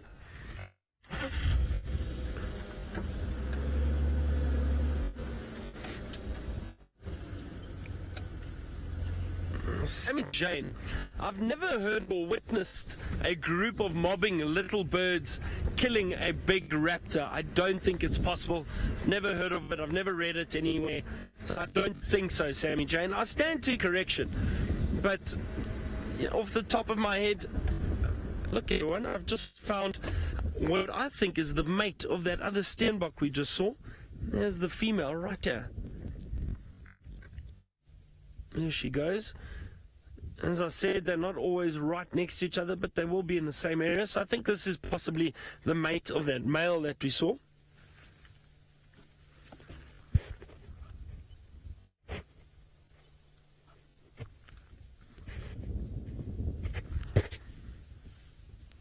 Nice to see the little female. But look how well camouflaged she is. Blends in perfectly to that long grass.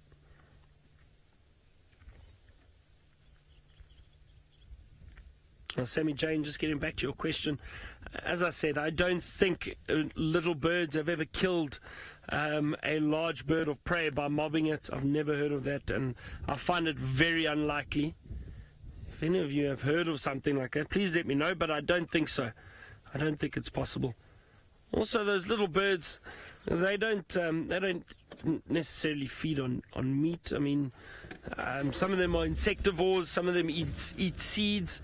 The chances of them killing a big bird of prey, highly unlikely. So I don't think so. I would say no to that.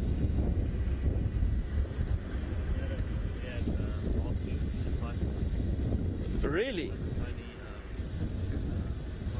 Okay. So Wiem is saying he's seen little masked weavers kill a snake, a little python.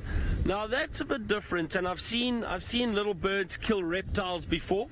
So that's a different predator that they would mob, and I've seen birds. I saw footage the other day. It was? I can't remember now, but it was a little bird that actually caught and killed a snake. But I can understand that, and that I have seen before, with birds mobbing and actually killing a snake or a reptile that's possibly too close to the nest or nests. But with the bird of prey, it's a different ball game, I think, completely.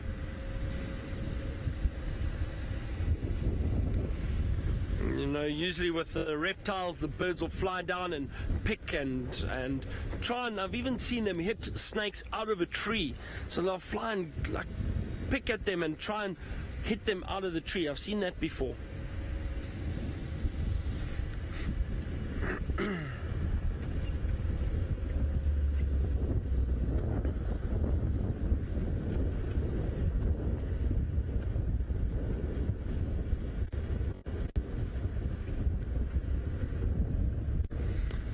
Tula and Tucker, good afternoon to you. I've missed you too, haven't heard from you for a while. I hope you are well. It's always nice hearing from you.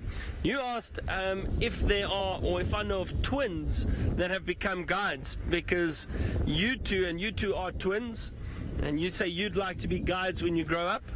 I'm sure there have been twins that have been guides. I don't know of any, actually. So Tula and Tucker, maybe you'll be the first ones that I know. When you're big, give me a call and we'll help you train and become guides. Maybe you're the future Safari Live presenters, who knows?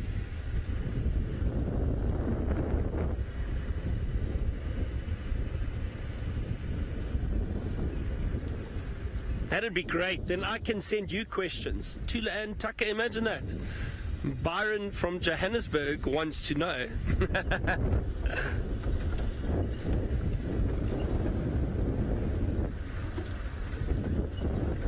All right, now I'm going back down towards Chitwa Dam. I'm going to see if we've got signal down there quickly. While I do that, let's head back to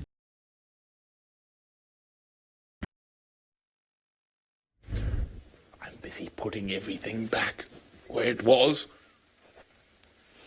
before James returns from his adventures on the other side of the river. Hopefully he might be out and about shortly. We're just trying to find out. He's trying to get signal. I know Scott is trying to get down to the bottom. We're hoping that they will both be back with signal shortly. So I was actually having a look at some more Maasai fairy tales while you were gone. Let's just say there's not many sort of how does one put this? Flowers and fairies and fairy tales. Some of them are quite dark.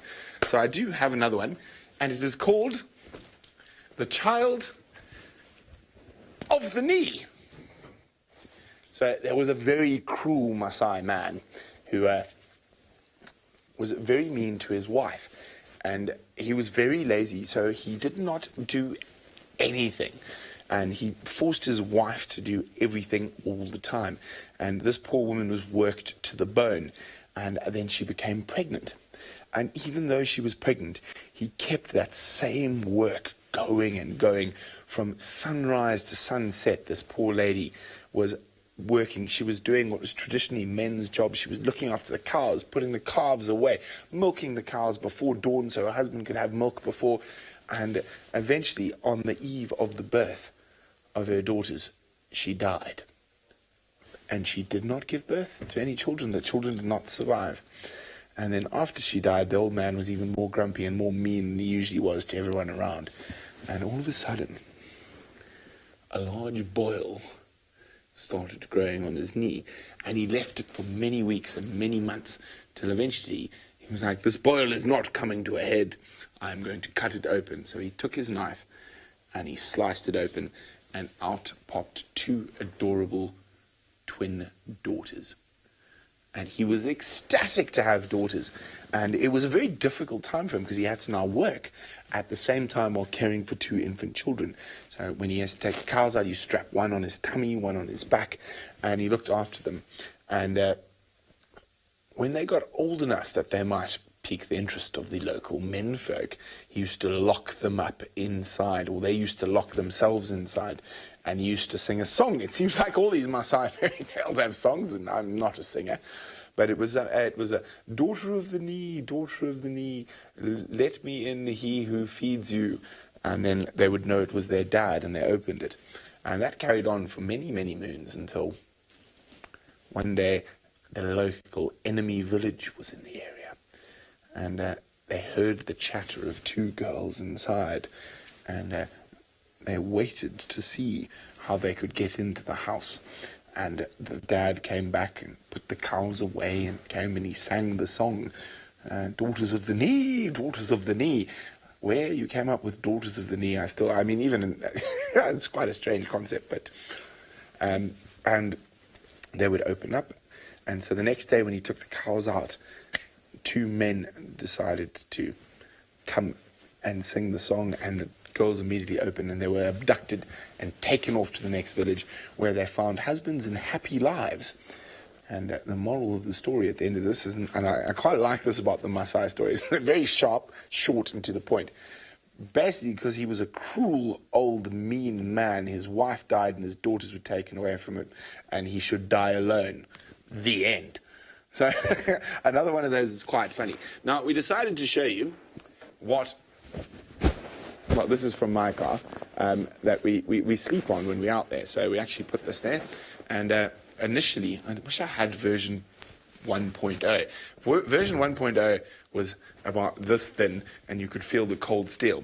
So basically, version 2.0, because it has to be small enough to fit on the vehicle, is a full mattress folded in two, and then covered in a shuka.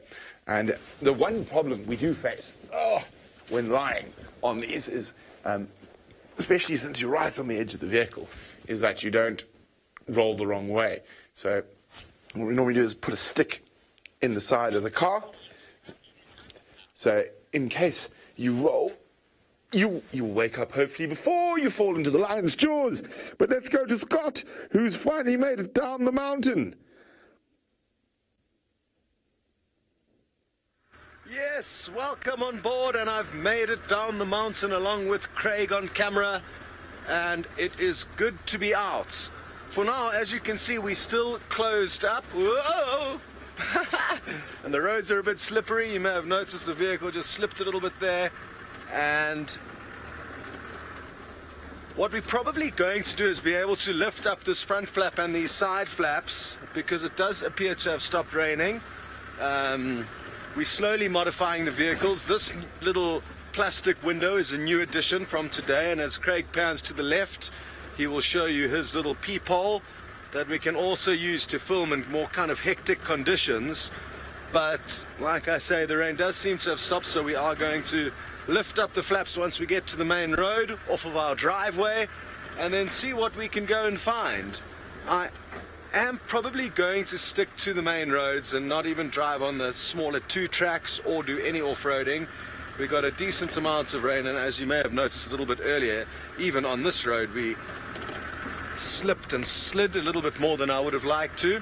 And the main thing and reason why we wouldn't want to do that is not because these vehicles can't, but because you do just cause quite a lot of damage to the roads if you travel on them in soupy conditions like this. Hope you've been having fun with Brent and his tails. I'm told he showed you his special mattress. Very good. Hi Tina, you would like to know how long does it take on average to be able to kind of know your way around? And to be honest, here in the Mara it's been quite easy because it's very open, so you can see very far and then you can work off certain landmarks. The mountain behind us, or kind of escarpment called the Olololo Escarpment, is a massive feature that runs north-south all the way along the western boundary of the park, and then there's certain little hills and areas that you kind of get used to. So this area was easy. Somewhere like the Sabi Sands can be a lot more tricky though, because it's thicker, lots of valleys, you can't see as far. So I mean, even now, even though we don't know every road that we may be traveling on, we've got a very good idea just in 3 months of kind of where we're going and where we are at any given stage. Okie dokie. So, like I said, it does appear to have stopped raining now, so we are going to take about 5 minutes to put our flaps up, and then we'll be able to start searching with a bit more efficiency, and hopefully we'll be finding you something interesting. I'm not too sure what to expect, but what I can assure you is that we are going to have some beautiful views of some very squeaky clean animals having been drenched clean by the rain. Good. We'll be a couple of minutes putting the flaps up, and in the meantime we're going to send you over to Byron down in Djuma.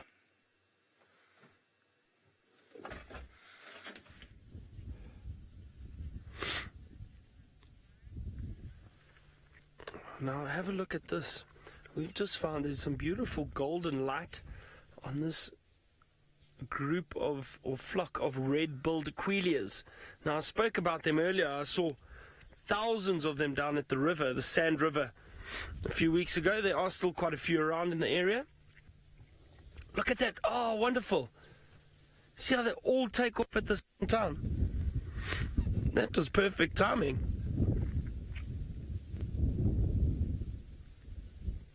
I find them fascinating how they fly together. And this is it. Oh, there they go. There they go.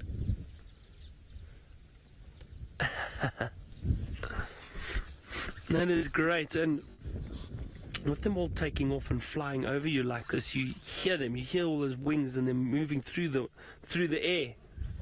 That's a wonderful sound. Nice to see those red-billed Queleas.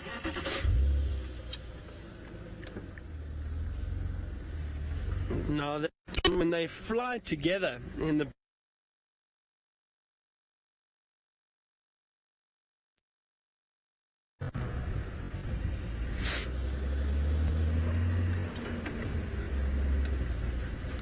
Alright, sorry, I think our signal just was lost there slightly. So I'm just going to check the dam here. So as I was saying, that Queleas that we see flying together, they fly in those huge flocks and they move across the sky like that, and that's known as a murmuration. A murmuration of Queleas flying across the sky. Now, Nikki, to be honest, I think sometimes these birds do fly into each other. You asked how they don't. Now, in a small group like what we just saw, they probably don't. But in larger flocks, I do think sometimes they bump into each other. Mainly, though, when they are perched on trees and going to settle down for the night. I think that's generally when they'll bump into one another. But when they're flying, it's amazing, and I don't think we really understand it. Communication within the flock, they change direction at the same time. It's who knows? It's amazing, that's what it is. I don't know how else to explain it. But yeah, the fact that they don't bump into each other all the time is fascinating.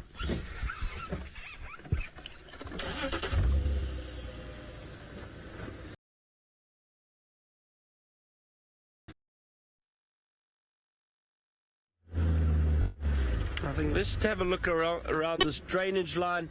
I wonder if our giant eagle owl is still around. Remember we saw a few weeks ago, we were seeing a giant eagle owl regularly in this area. Beautiful.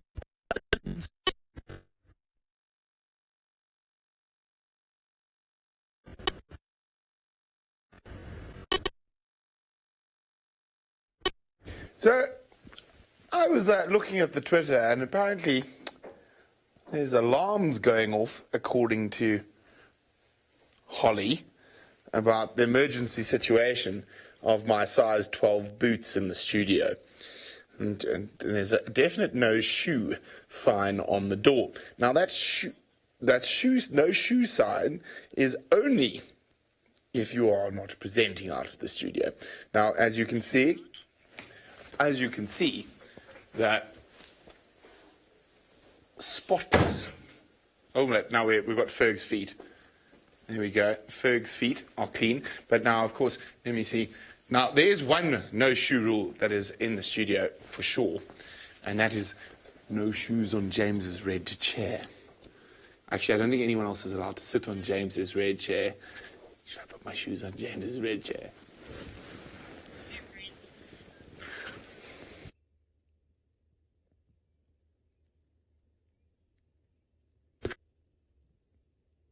Is very far away on the other side of the Mara, because if he was here, I would be in really big trouble. Now, my shoes are actually quite...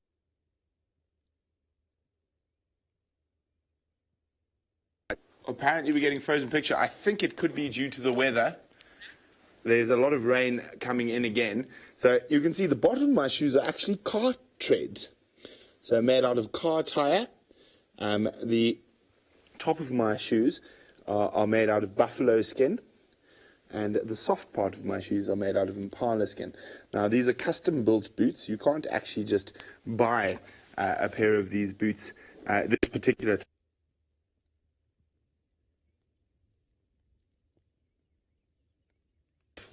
No, we're back.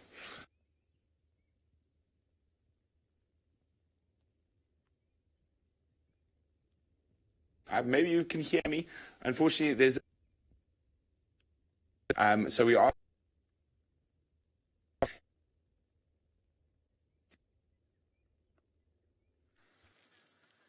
Well, it sounds like it's quite a tricky afternoon for this safari, and I'm not sure how long you were left without a picture, but at least you're back with us now.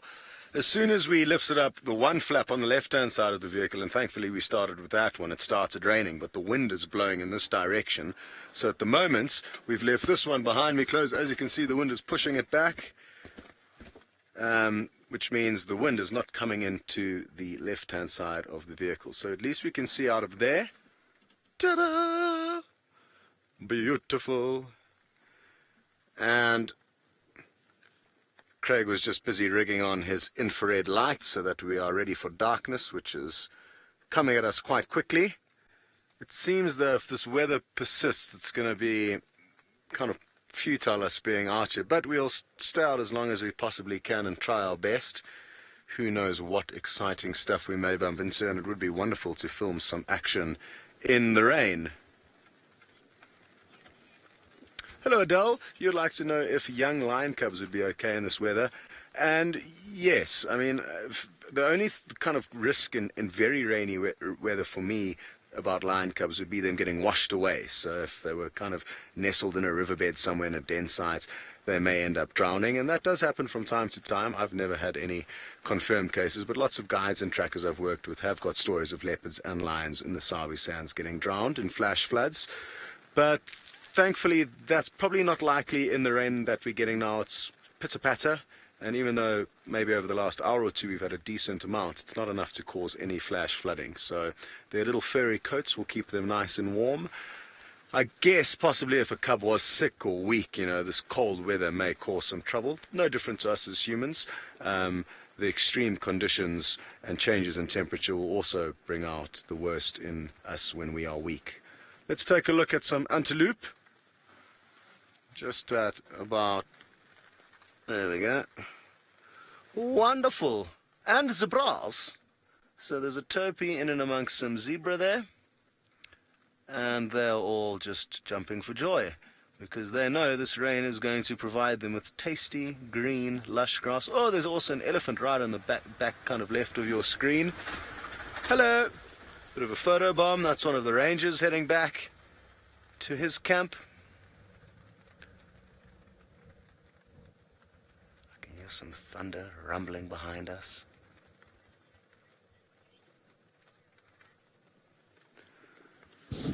Hello, Kristen. You'd like to know if any parts of the Mara will flood during these rains. And yes, the Mara is like a giant basin, really, that receives a lot of water and becomes very swamp-like in a lot of portions of the reserve. And that's a big reason why it is so lush.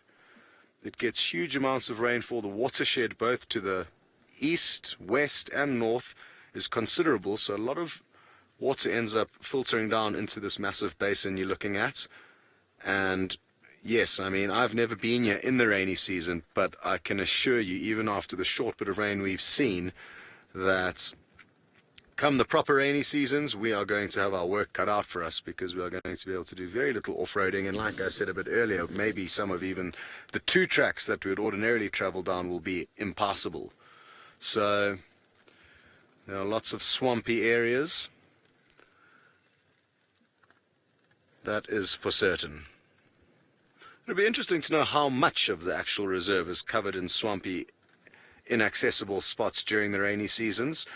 I would guess maybe as much as a third, possibly a quarter, we would be able to traverse now, but definitely not after any substantial rains. After a major deluge we had about 4 days ago, when we all came out and looked down into the Mara Basin, it was literally shimmering with water everywhere. There was a huge amount of water seeping into the earth.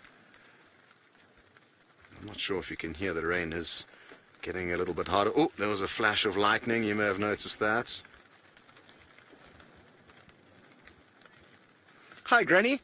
You'd like to know if the rainy season provides any trouble for nesting birds. And yes, it certainly does. Big windy storms will blow nests or eggs or chicks, or all 3 of the above, straight out of the trees. So I have seen that happen. Some of you may actually remember there was a... What bird was it? I can't remember what bird it was exactly. I'm having a nightmare. But I remember we were monitoring a bird storm and there was just no more nest, where we had been monitoring the parents' kind of progress on things. I think they may have even had chicks in it, sadly. So yes, I mean, rainy, stormy conditions do provide some hardships for the birds that nest in the trees. Obviously, birds that nest in cavities may get flooded. So yes, I think the rain does bring with it its fair amount of admin for the wildlife, or certain wildlife at least. Very good. Now, I'm not sure what we should do, because I'm not going to be able to shine a spotlight. I'm not going to be able to use my infrared tool to help search for animals, which means we are basically kind of in a tricky spot regarding what to do next for this safari. If we continue down this road, the wind will continue to be in our favor, but it's going to be tricky to see out. I guess I can shine out this side with the spotlight. Anyway, let's try and work things out and what we are going to do here. And whilst we do that, you'll be glad to know Byron is back in signal and is wanting you to jump on board his vehicle.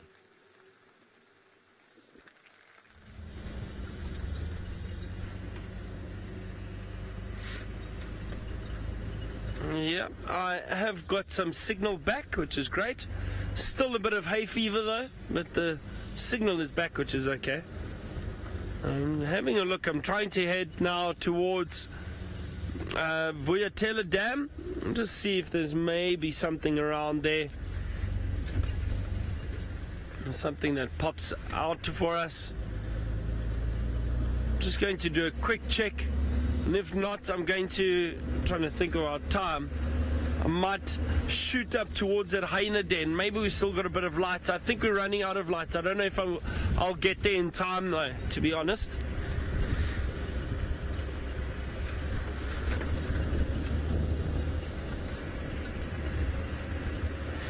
Boyd, you asked what animals are the most curious about vehicles. I'd have to say the hyena. You know, especially if you had a den site, the hyena will come up and they'll smell and sniff around. What else? I would say, yeah, I think a hyena. The other animals tend to keep their distance. Sometimes young leopard or lion cubs, if the mothers are there, they'll sometimes come and have a look, but they're still wary, they're still cautious.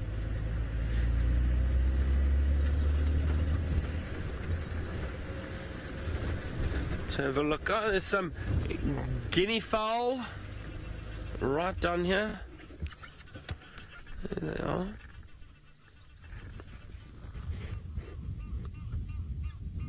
Some Egyptian geese making a noise, but a lot of guinea fowl.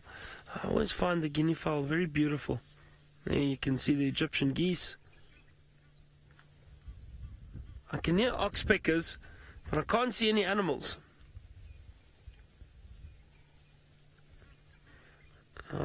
I say that because often we know oxpeckers are a great indicator that there might be some animals around because they sit and pick off all the ticks.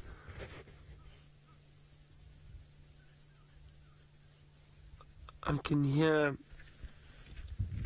some African green pigeons.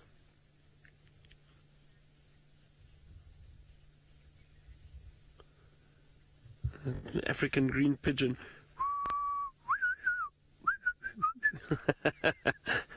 Something like that. That's kind of what it sounds like. Granny, you asked, are some of the dams filling up yet? Now, they are. Well, a few of them. I must be honest, just having a look now quickly. Sorry, Viam, just at Vuyatela Dam. There's definitely a bit more water in there, that's for sure. From when I was last here. So I would say the dams are starting to fill up slowly. But what I have noticed is that there are a number of puddles around that have filled up because of those rains. And Viam and I were just commenting. And sometimes it might be a bit difficult to find these predators and other animals because they will now drink from the puddles. They won't need to go to the big dams to drink anymore. There's water all over. So that can play a factor with regards to finding animals.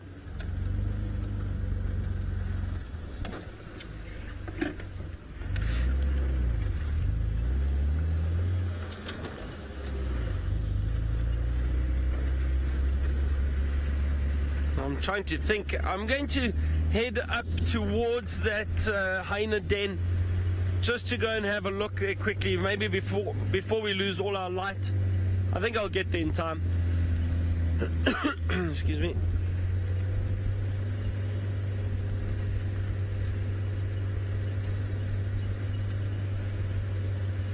Hope you're all still having a wonderful afternoon with us.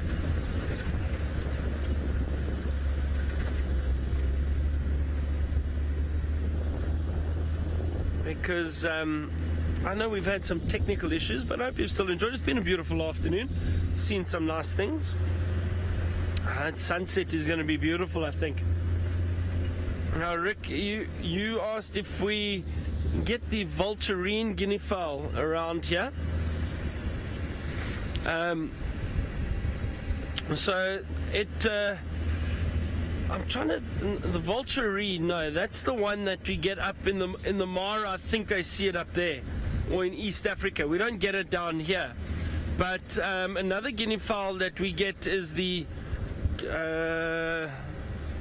is it the crested guinea fowl? And there's some in Nyala right next to us. Hold on. Actually, quite close to camp. Always nice to see some young Nyala. Let me just check. I think it's the crested guinea fowl. I've seen the crested guinea fowl, excuse me, I think once in the Sabi Sands.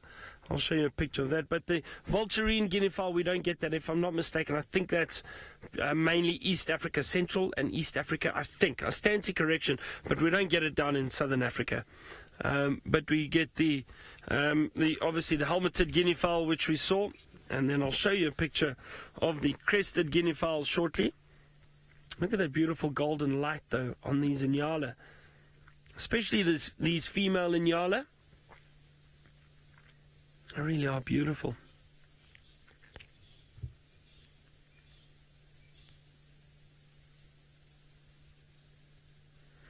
Those white stripes and that reddish brown coloration. It's often described out in the bush.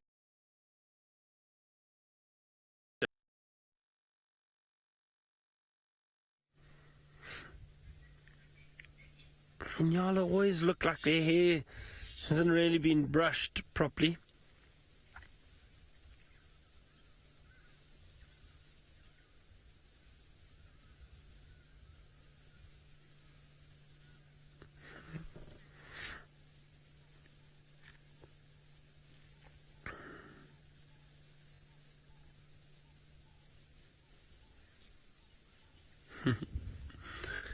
Nice to see a female Inyala. So let me show you a picture quickly of that crested guinea fowl. So this is one that well, I've seen once in the Sabi Sands.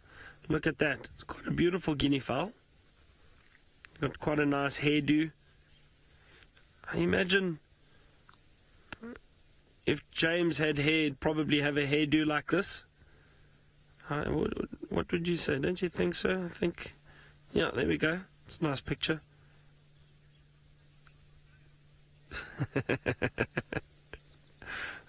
I think I've got some photos back in the day of James with hair. It looks quite similar to that. Who knows? Maybe they'll come out at some point. He may just kill me though.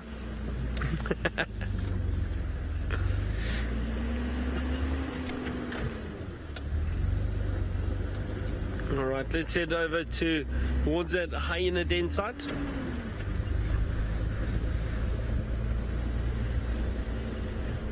Anna Marie, the common bee eaters, I'm not sure. As I said, we've heard the European bee eaters. They are back already. I've heard them calling and flying overhead, seen them flying overhead. The carmine, I think a little bit later, usually. It depends. Hopefully we see them. Now, remember last year, we were able to drive down on cheetah plains, and we saw all our carmine bee eaters out there. That's where we saw them last year. They were kind of in those open areas, open grasslands and clearings. So I'm not sure if we're going to see this year. Who knows? Maybe we're lucky and we see some. I hope so. Beautiful birds. Okay, I'm just going to try drive a little bit quicker to get to that hyena den.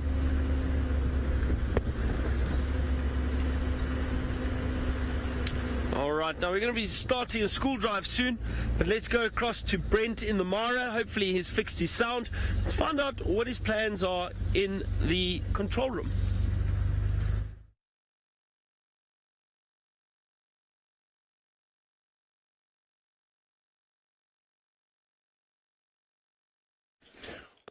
Welcome to Pedro San Patricio on your 35th anniversary. So a really big welcome to one of our schools from Mexico, and we're going to take you on a live African adventure. Of course, normally you would find me in the bush, but we've had such big storms that I'm going to hang out with my friend the crocodile, the hippopotamus, and other wonderful things. So guys, at Pedro San Patricio, please send your questions. I would love to hear from you. And you know what? Mexico is one of the countries I really want to visit, and also one of the countries where one of my favorite cats I've never seen lives, the jaguar. Now, we're going to have to ask you a couple of questions. So we've got a couple of skulls here. Now, we have a cheetah skull, we have a leopard skull, and at some point we had a lion skull. We do have a lion skull. Now, because jaguars live in Mexico, well, let me turn them around for you there, Fergus. So, there we go. We've got a cheetah skull, we've got a leopard skull, and we've got a lion skull. Now, where do you think, if you had to put a jaguar skull in between, where would the jaguar fit? Would it be bigger than the lion? Would it be smaller than the lion, but bigger than the leopard? Would it be smaller than the leopard, but bigger than the cheetah? Would it be smaller than the cheetah? Well, I want you guys to tell me what or where does the jaguar skull fit? So, very exciting. I think this is the first school drive I've ever done from Mexico, so I'm very excited. Unfortunately, guys, my Spanish is horrible. So you're going to have to deal with me speaking English. So not only is this a safari lesson, it is also an English lesson. But of course we've got Byron, who's in South Africa. He's driving around looking for leopards and lions in one of the biggest game reserves in Africa, the Kruger National Park, or the Greater Kruger. And Scott is here in Kenya with me, and as I said, I'm in my studio with all the different skulls and bones and things because there's a massive storm. But Scott is being brave, and he's out there in the rain in the Maasai Mara in Kenya. Let's go see what he's up to. Hello everyone, and so happy to welcome you guys all the way from Mexico. How exciting is that? Almost as exciting as these rainy weather conditions that we're in. Oh, there's somebody trying to overtake us, so we'll just let them go past. I don't have any review mirrors on this funky safari vehicle, and as you'll notice, we've got our flaps down, but this flap is stopping the rain coming in because the wind, you can see, is blowing back towards us. But on this left-hand side of the vehicle, where I'm shining the spotlights, we can see, and I'm using the spotlight to try and pick up the eyes of the animals, which will reflect and glow back at us, and hopefully we might find something. There are some lions that live in this area. Maybe there's some hyena that are going to have started looking for their meals this evening, and anything can really happen out here. So even though it's rainy, we might get lucky. Let's hope whatever we're looking for is not on the right hand side of the vehicle, because we can't look that way. And like I say, we could bump into some lion or a number of different interesting nocturnal animals. A lot of the animals will only come out after dark, and they are often the very interesting ones that we don't know too much about. So let me concentrate on trying to find you guys something interesting, and while we do that, we're going to send you back to the dry, beautiful Djuma with Byron.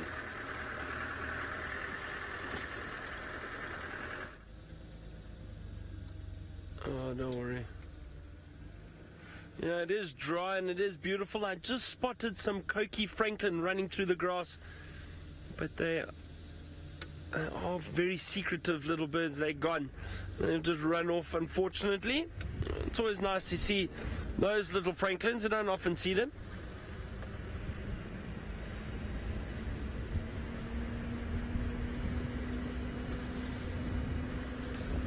Birds flying all around us at the moment.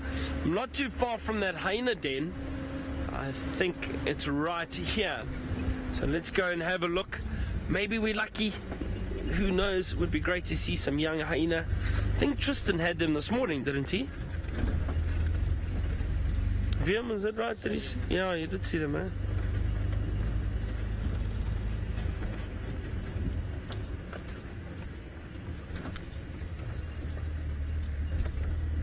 Let's have a look here.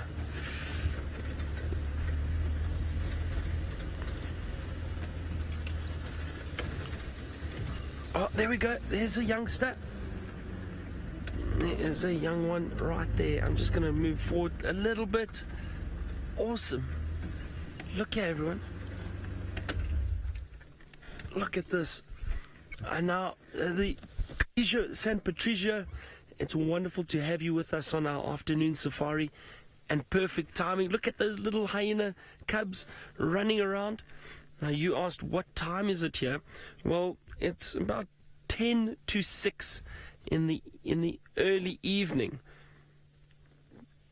So we quite far ahead of you in time because of where we are around the world. So it might still be morning for you. I'm actually not sure what time it is where you are. In Mexico, I think you're about 6 or 8 hours behind us, if I'm not mistaken. Hope I get that right. Look at that beautiful hyena. Beautiful little cub. Now you see how dark they are when they are young. And the older they get, they will start forming those beautiful little spots. I've just seen another one. Just up there, it's actually running to it. There we go. 2 little cubs. Now look, this one's actually developing some spots already. Do you see that? Just on the side of its shoulder. You can see some of those spots coming through. It's not as dark as the other one. Maybe just developing a bit quicker. They look like the same age. Same size. Now we were chatting earlier how curious and inquisitive these little hyena cubs can be. See him coming and watching us and having a look around. Maybe we're lucky and they come down towards us. I haven't seen an adult around here yet, so I don't want to move too close, just in case we startle them. When the adults are around, they tend to be a lot more relaxed.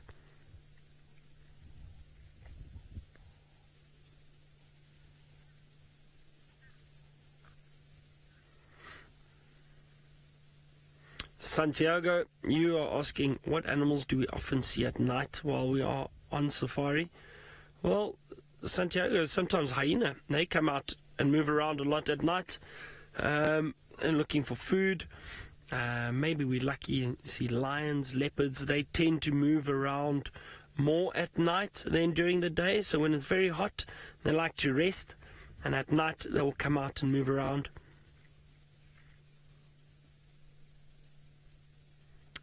We also get some owls sometimes, little bush babies, beautiful little primates. They look like monkeys. They're called bush babies. You see them jumping around the trees at night. What else? There are a few different animals that come out at night. We call them nocturnal. So that means they're active at night. So there are a few animals, but these are one of the best to see, the hyena. I'm going to try and move around the other side. Maybe there's an adult there. Let's have a look and just see.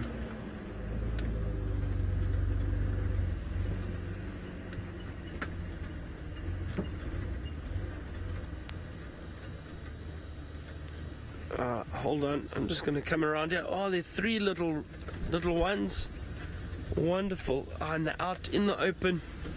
I'm going to sit here very, very quietly. There we go. But you see, there are different ages. There's the 2 standing are closest to us.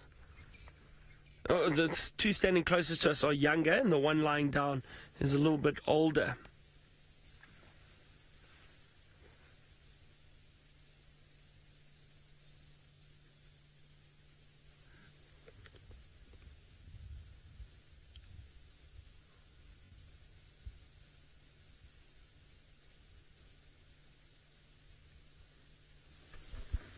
Let's see. I'm going to move slowly.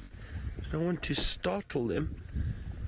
But you see, I was mentioning this earlier about how curious these animals can get. These little hyena are very curious. I think because that other young one is here, these two are feeling a little bit brave. They're walking around, so they're not completely alone. Aren't they cute? Wonderful to see them. Now, Camilla, you asking, what do hyenas eat? Well, hyena will eat meat, Camilla. They are carnivores, so they will feed on just about any bit of meat that they can find. They don't, out here, they don't often hunt for themselves, but in the Maasai Mara in East Africa, where our friends are at the moment, they do hunt a lot up there. But in these areas, the hyena will try to chase animals like a leopard off their kills. If the leopard kills an impala, for example, which is a type of antelope we get here, if they kill the impala, then the hyenas often come in and try and chase them away so that they can steal their kill. The hyena are very, very powerful, the big adults.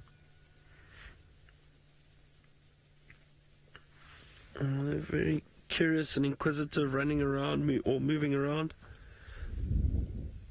This one's still lying, enjoying the termite mound.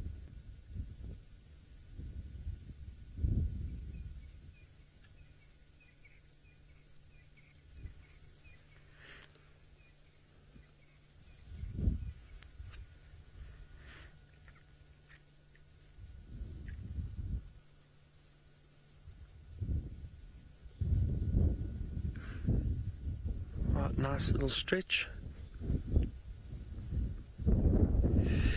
Excuse me. Sorry, everyone. I've got some hay fever. There's a lot of pollen around at the moment. We're going into our summer now, and had some rain the other day, so hopefully the bush that you can see around us will start turning green very soon.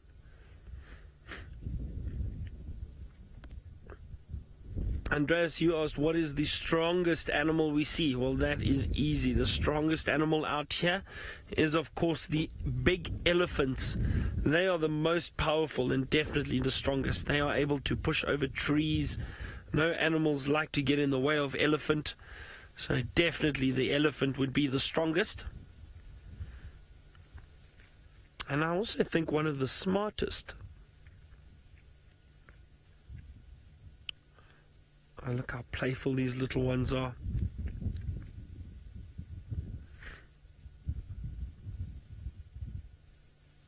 Unfortunately, we didn't find elephant this afternoon. I was looking around for them, but we move through such a big area that these animals can go wherever they want. So when we do see them, we're very, very fortunate. We're lucky to see them and spend time with them. And these hyena are nice and close to us. They don't feel scared of the vehicles.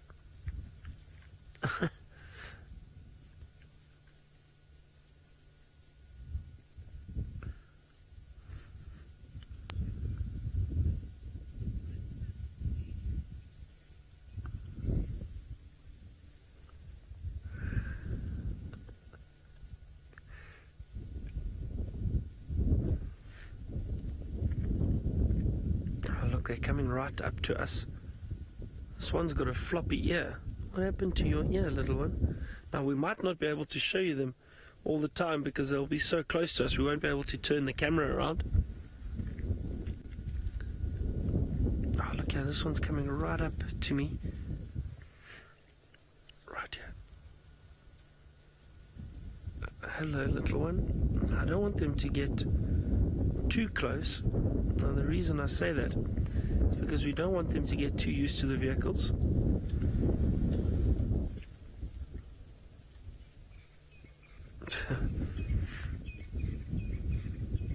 That's very, very nice. So we just don't want, as I said, don't want them to get too close. The reason for that is just safety for us and for the animals.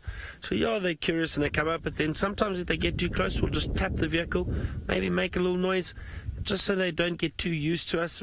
You must remember, they are still wild animals, so we do have to be careful. Because if they learn to just come right up to the vehicles when they're bigger and older, it can be difficult.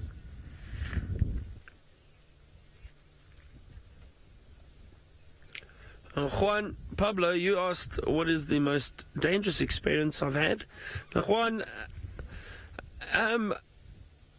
it's difficult. I've been very fortunate. I haven't had dangerous encounters as such, but we always have to be careful. Yeah, I've been charged once by an elephant, Juan, and that for me was probably the closest encounter I've closest to being dangerous.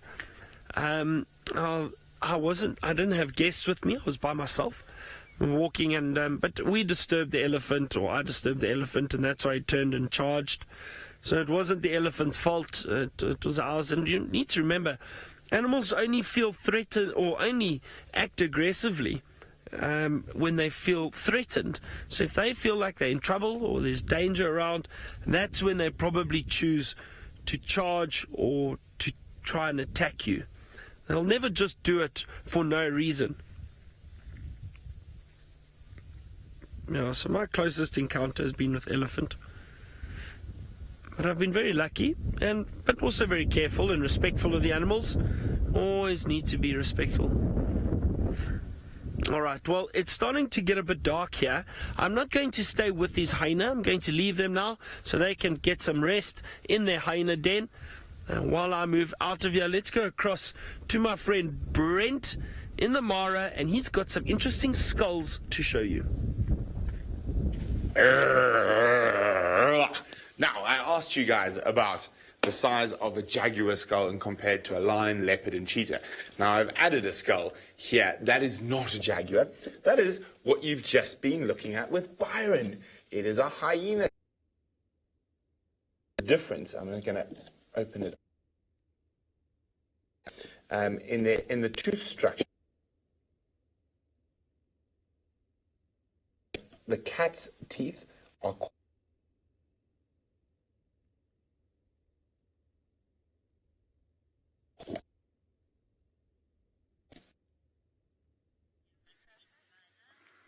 Hello everyone, sorry, I'm not sure why you lost enjoying him explaining all those different skulls and shapes and sizes of the various big cats on the planet.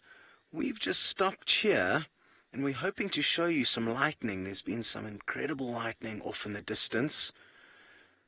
And what's also interesting is oh, look at that. Wonderful. Now, all that lightning is occurring over a country to the south of where we are here in Kenya called Tanzania. And that's why all the migrating wildebeest have left us here, because there's more rain down in Tanzania, and the wildebeest know where there's more rain, there's going to be more tasty grass to feed on. So they follow the rains, and we are at the moment trying to hide from the rain. We've still got 3 sides of our vehicle flaps down and just one side open. And you can still see a few raindrops falling in the screen, in and amongst all the bugs that are getting attracted to the light that shines on my face.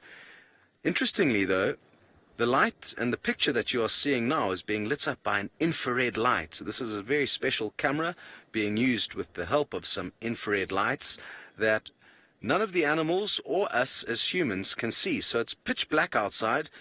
Why don't you hit the infrared lights to show them, switch them off there, Craig? So that's what it looks like outside. And when we turn on the infrared lights on the camera, it illuminates the scene. But what that means is that it allows us as humans to be able to follow the animals and watch what they're doing without interfering. Because you can imagine if there was a lion trying to stalk up to its prey in this grass. If we were to shine a spotlight on the lion, of course, the prey would see it. Oh, look at that. That was incredible.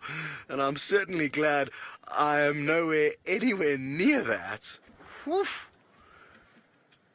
Sheesh. So like I was saying, if we were to shine a spotlight on the lion, then obviously the antelope would see it. If we were to shine a spotlight on the antelope, well, then the antelope would be blinded, and the lion would be able to catch it very easily. So we don't use a spotlight once we found the animals. We switch off all the other lights and just use the infrared lights. talking about lions hunting, this weather is wonderful conditions for lions to hunt in, and there's a few reasons why. The main one being that the sound of their footsteps as they approach their prey will be muffled by all the noise of the wind and the rain pitter-pattering on the ground, so it's going to be very difficult for their prey to hear them or know what strange noises are being caused by either the wind or maybe a lion sneaking up on them. Also, lightning will make the antelope's eyes adjust to the light, even though it's temporary. Just like when you walk into a room and switch on the lights, it takes a while to see, or if you walk into a dark room, it takes a while for your eyes to adjust. So the changes in light will mean that the lions who've got much better night vision will be able to probably creep up on their prey that could well be blinded. So you would have noticed the infrared lights went off there, and now you can see me lit up with my little light that's below me. And we're going to probably start heading back towards camp now and see what we can find along the way home. But you'll be glad to know you're going to be jumping on board with Byron, who's still in sunny and light South Africa.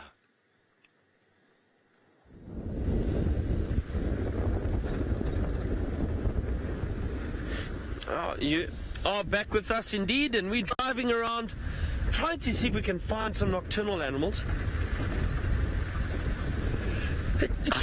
Oh, sorry. I'm sneezing a lot today, everyone. It's not nice. Oh, hay fever. It's terrible.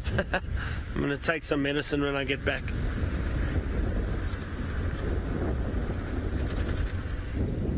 Now, let's see. I'm going to pretty soon get my spotlight out, and we can see if we can find some animals that are active at night. We've got a little bit of time left, so who knows? It's not quite dark enough yet to use the spotlight.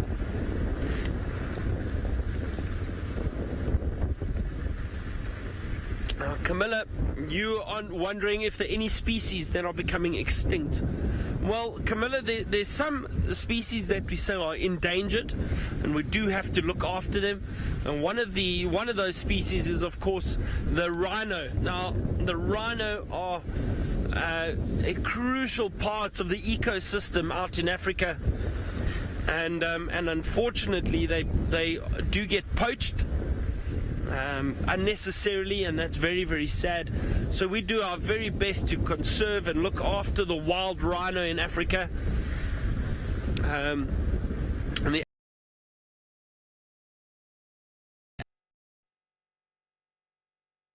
very low, we've got to be careful. They are also endangered, so if we don't look after them, pretty soon they may become extinct. So we try, and as guides and people who bring guests out on safari, and we're involved with conservation, we always try to make people aware of the importance of conservation and saving these animals that we see out here. So all of you who are on, or with us while you're sitting at school, hopefully you learn a little bit about conservation, and you can go home and tell all your friends and your family to please help conserve and look after the wildlife. Otherwise, when you get big, there might not be animals to look at anymore, which would be very, very sad.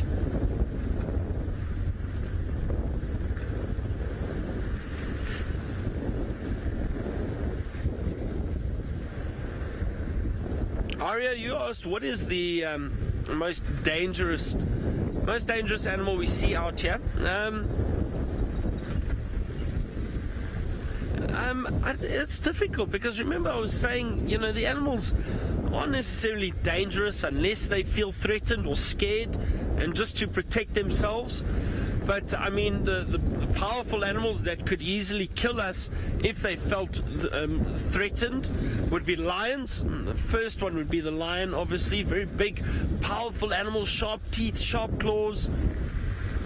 So you would have to be very careful of lions.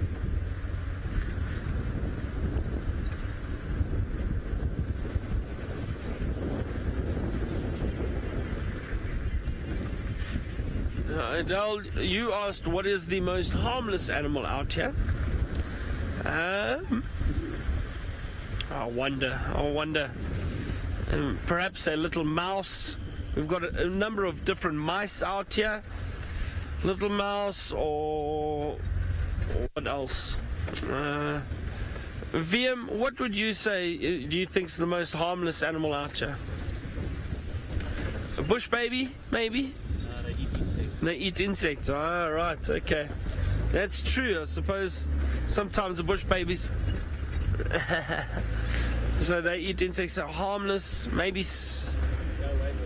The grey go-away bird. There's a beautiful grey bird we get out here called the grey go-away bird. I didn't see them. Where? Oh, jeez. I'm sorry, everyone. Hold on a second. We spotted... There they are. I'm busy talking to the camera and I didn't even spot these wonderful animals, my favorite animals.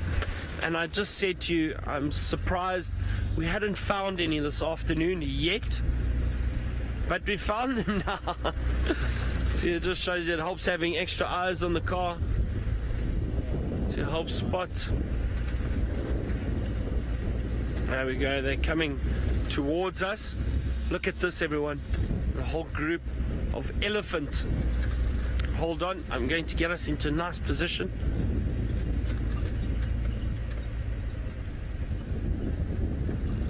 Oh, wow. There we go. Oh, little head shake. Look at that, beautiful. Santiago, you asking what do elephants eat? Well, they eat any of the vegetation. Now, Santiago, that means any of the grass or the trees, the leaves or branches. Only vegetation. Now, this one is moving over towards us. I'm going to keep quiet. Looks like a male. So let's see what he decides to do. Isn't he beautiful?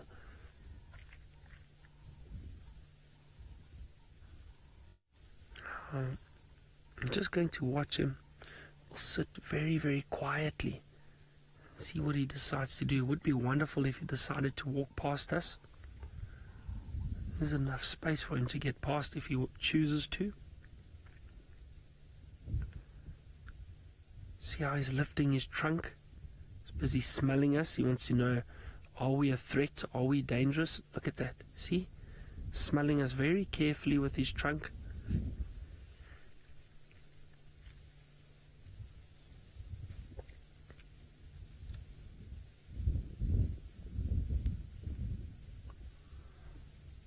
I can hear some of the other elephant in the distance.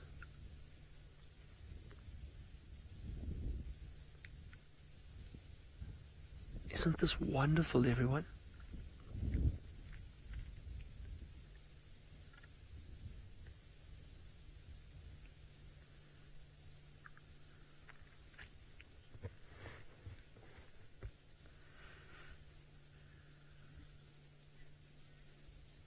Yes, Cara, you asked what animal eats the most. Well, definitely these big elephant. Now, these big elephant can eat a number of kilograms of food a day.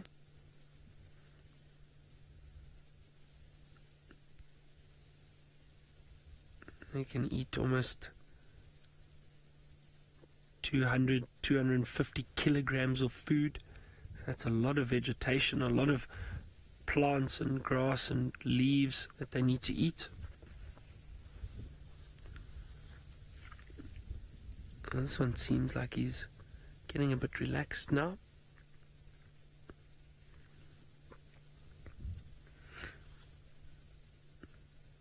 Isn't he beautiful? Beautiful big elephant.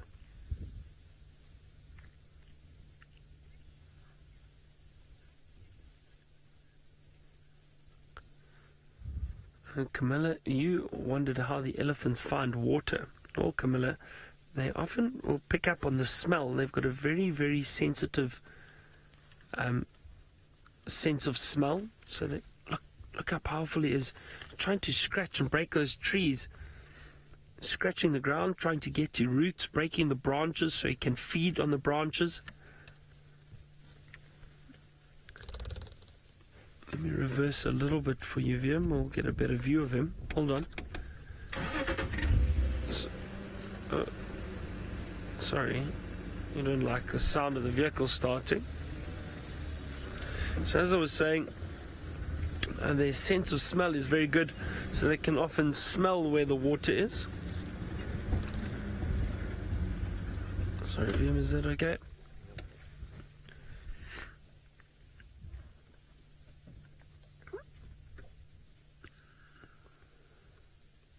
It's probably the main way. There you can see that other elephant in the background.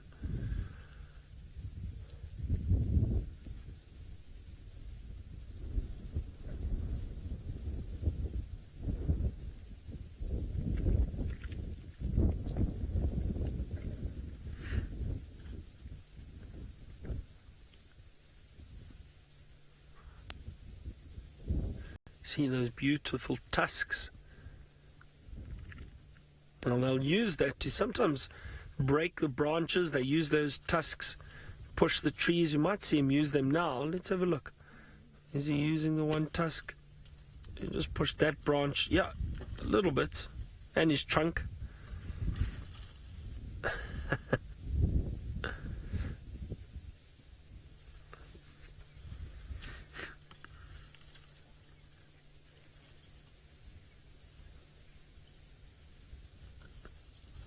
So Camilla, as I was saying, the elephant will smell the water, probably use their sense of smell to find the water. Often what they do then, if it's very dry in areas, they will go and they'll dig water. Like you can see this elephant digging with its foot there now.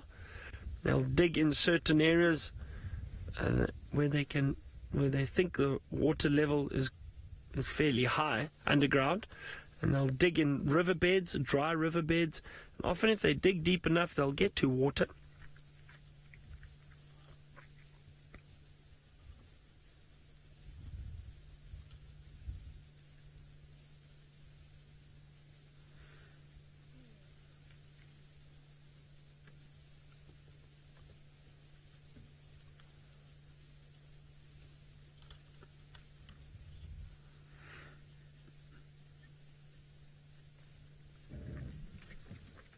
Andreas, you asked what is the most playful animal?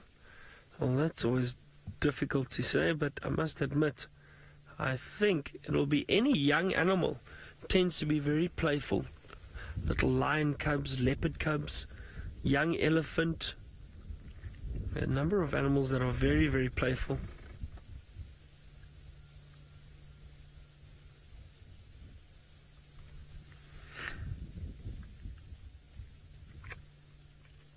My friend Louise in the control room is saying wildebeest. She says they're very playful. We've seen young wildebeest. They tend to run around. They are quite playful. You can hear some nocturnal birds calling at the moment. Night jars.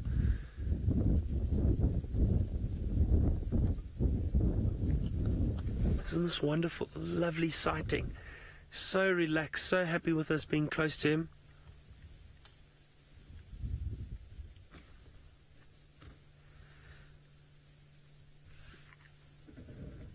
I think we've had such a nice view of this elephant.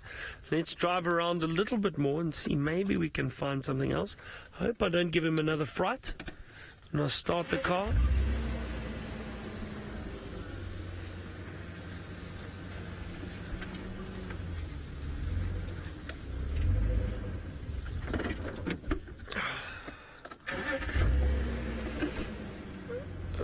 Lucy asked, how do I stay safe in a safari, or how do we stay safe? Well, we're very careful. Sorry, I don't want to chase that elephant away. Always very careful, but on the vehicles we're quite safe. Don't have to worry about the animals really charging the vehicles too often. But you have to be respectful of the animals. That's the most important thing.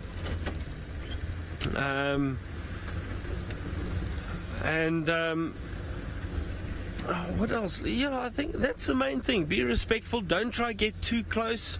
If the animals choose to move closer to you, that's okay. But those are the most important things.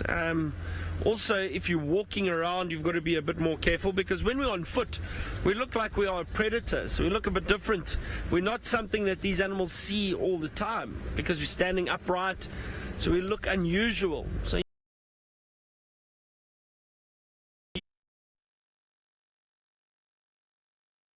there's really nothing to worry about out here. As long as you're careful, and especially if you come on safari, make sure you've got a qualified guide who knows the bush and can teach you, then you should be very, very safe.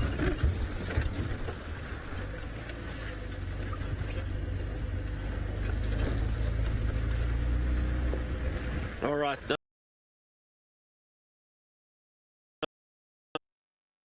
Doing in the Well, the thing I'd worry about most in the bush is Byron, of course. I'm joking. But just quickly to finish up. So a jaguar skull, and we're sorry about that. We are live, so sometimes we do have a few technical problems. Would be different shape, but about a similar size to a hyena's skull. So between a leopard and a lion. So now, lion, not a hyena, leopard, jaguar, clouded leopard, snow leopard, and tiger all share a common ancestor. The Panthera family. Common ancestors, probably a lot older, about 5 million years old. Now, Vicky was wondering about food chains and food dynamics in the bush. So, what have we got to play with? Haha!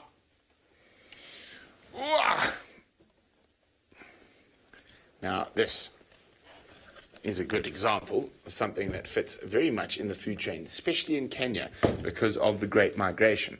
Now, what often happens is the lions will catch the wildebeest, they will eat it. But when the migration's here and there's a lot of food, they might not eat the whole thing. Or it could be a lion by itself, and you might get hyenas to come. Now, you can have a very good look at something like this here. Now, lions will not often eat the whole nose off. Hyenas have much stronger jaws. So here we give you an example of where a hyena has eaten the wildebeest as opposed to a lion.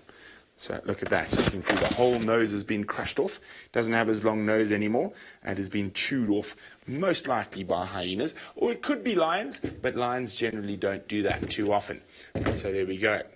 So after the hyenas are finished, the lions are finished, the jackal, the birds, the vultures, nothing goes to waste out here in the African bush. Now, if we have a look carefully on the horn here,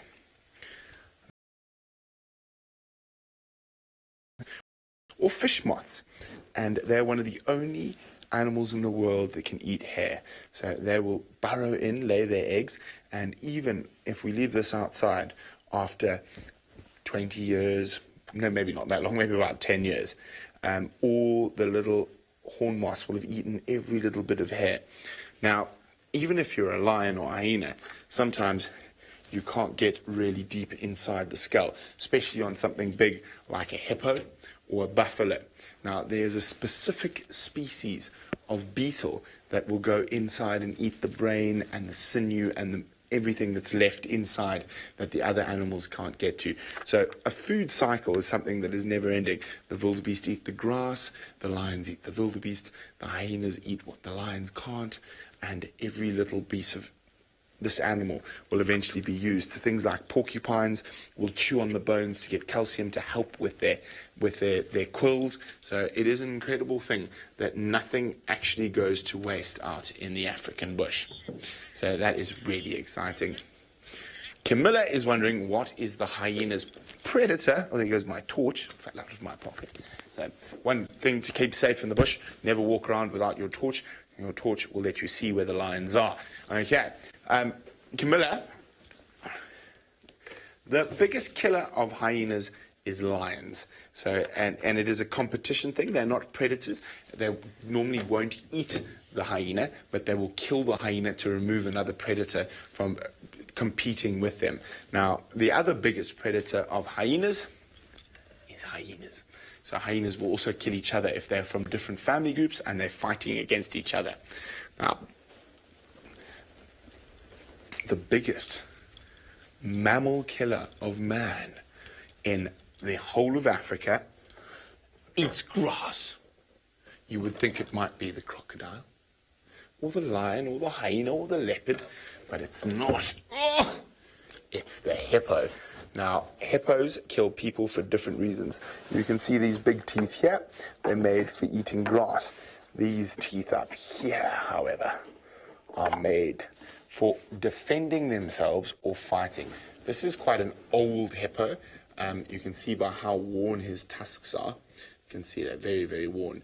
But this will chomp a human in half. So what most happens when people get killed by hippos, it's when people are trying to fish near rivers and in little boats, and they get too close to the hippos, and the hippos feel threatened and scared.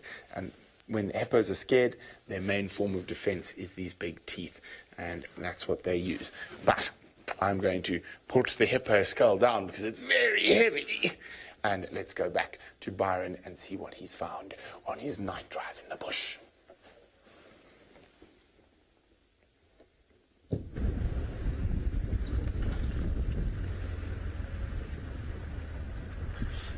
Now, we're still looking for some nocturnal animals. We've got the spotlights out, hoping to find something running around at night for you. And also, I think we need to wish Colegio and Patricia a very happy 35th birthday, I suppose you could say. The school is 35 years old. That's wonderful. So happy birthday from Safari Live. Hope you're all having a wonderful day celebrating 35 years.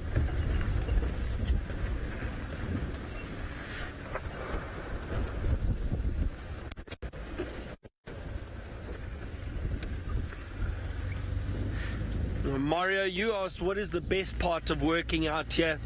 Well, Mario, for me, it's easy. I think the best part is being able to teach and educate people about the wildlife, the animals we see here, the plants, the birds, everything, and hopefully getting people to come out on safari for themselves and come and see what we have to offer. That's definitely my best part, I think, of working out here. And as I said earlier, doing our little bit for conservation, looking after the wildlife of the world, protecting the animals. Now, it's quite difficult to drive around, shine the spotlight, trying to spot animals. I'm trying to look for any reflection. Now, some of the animals, their eyes reflect at night, and you can pick up a bit of a shine. So maybe we're lucky and we find something in the last few minutes.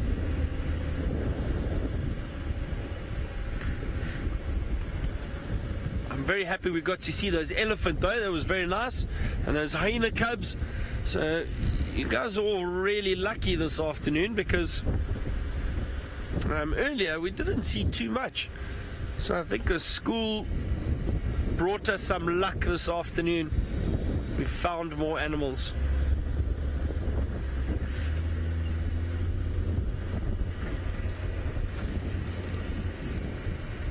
Now, Fernando, you want to know how much does an elephant weigh?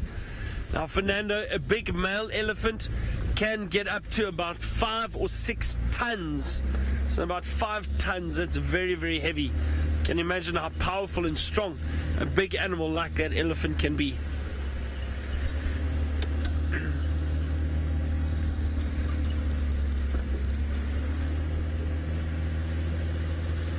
All right, well, it's been great that you all joined us. We're going to head back to Brent in the Maasai Mara, and he's going to say goodbye to all of you.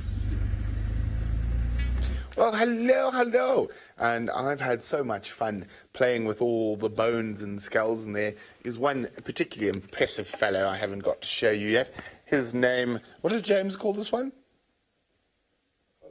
Hoggy. No, we'll a ratio. No, I think he looks more like a Wally. Wally the warthog, very impressive warthog. You can see these big tusks here. Now, these big tusks are made to scare the lions. That's not actually what he defends himself with against the lions.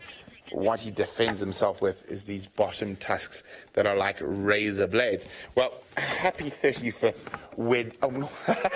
a happy 35th school anniversary for you. Now, it is amazing that schools last that long, and we have loved being with you, and we can't wait to take you on your next safari.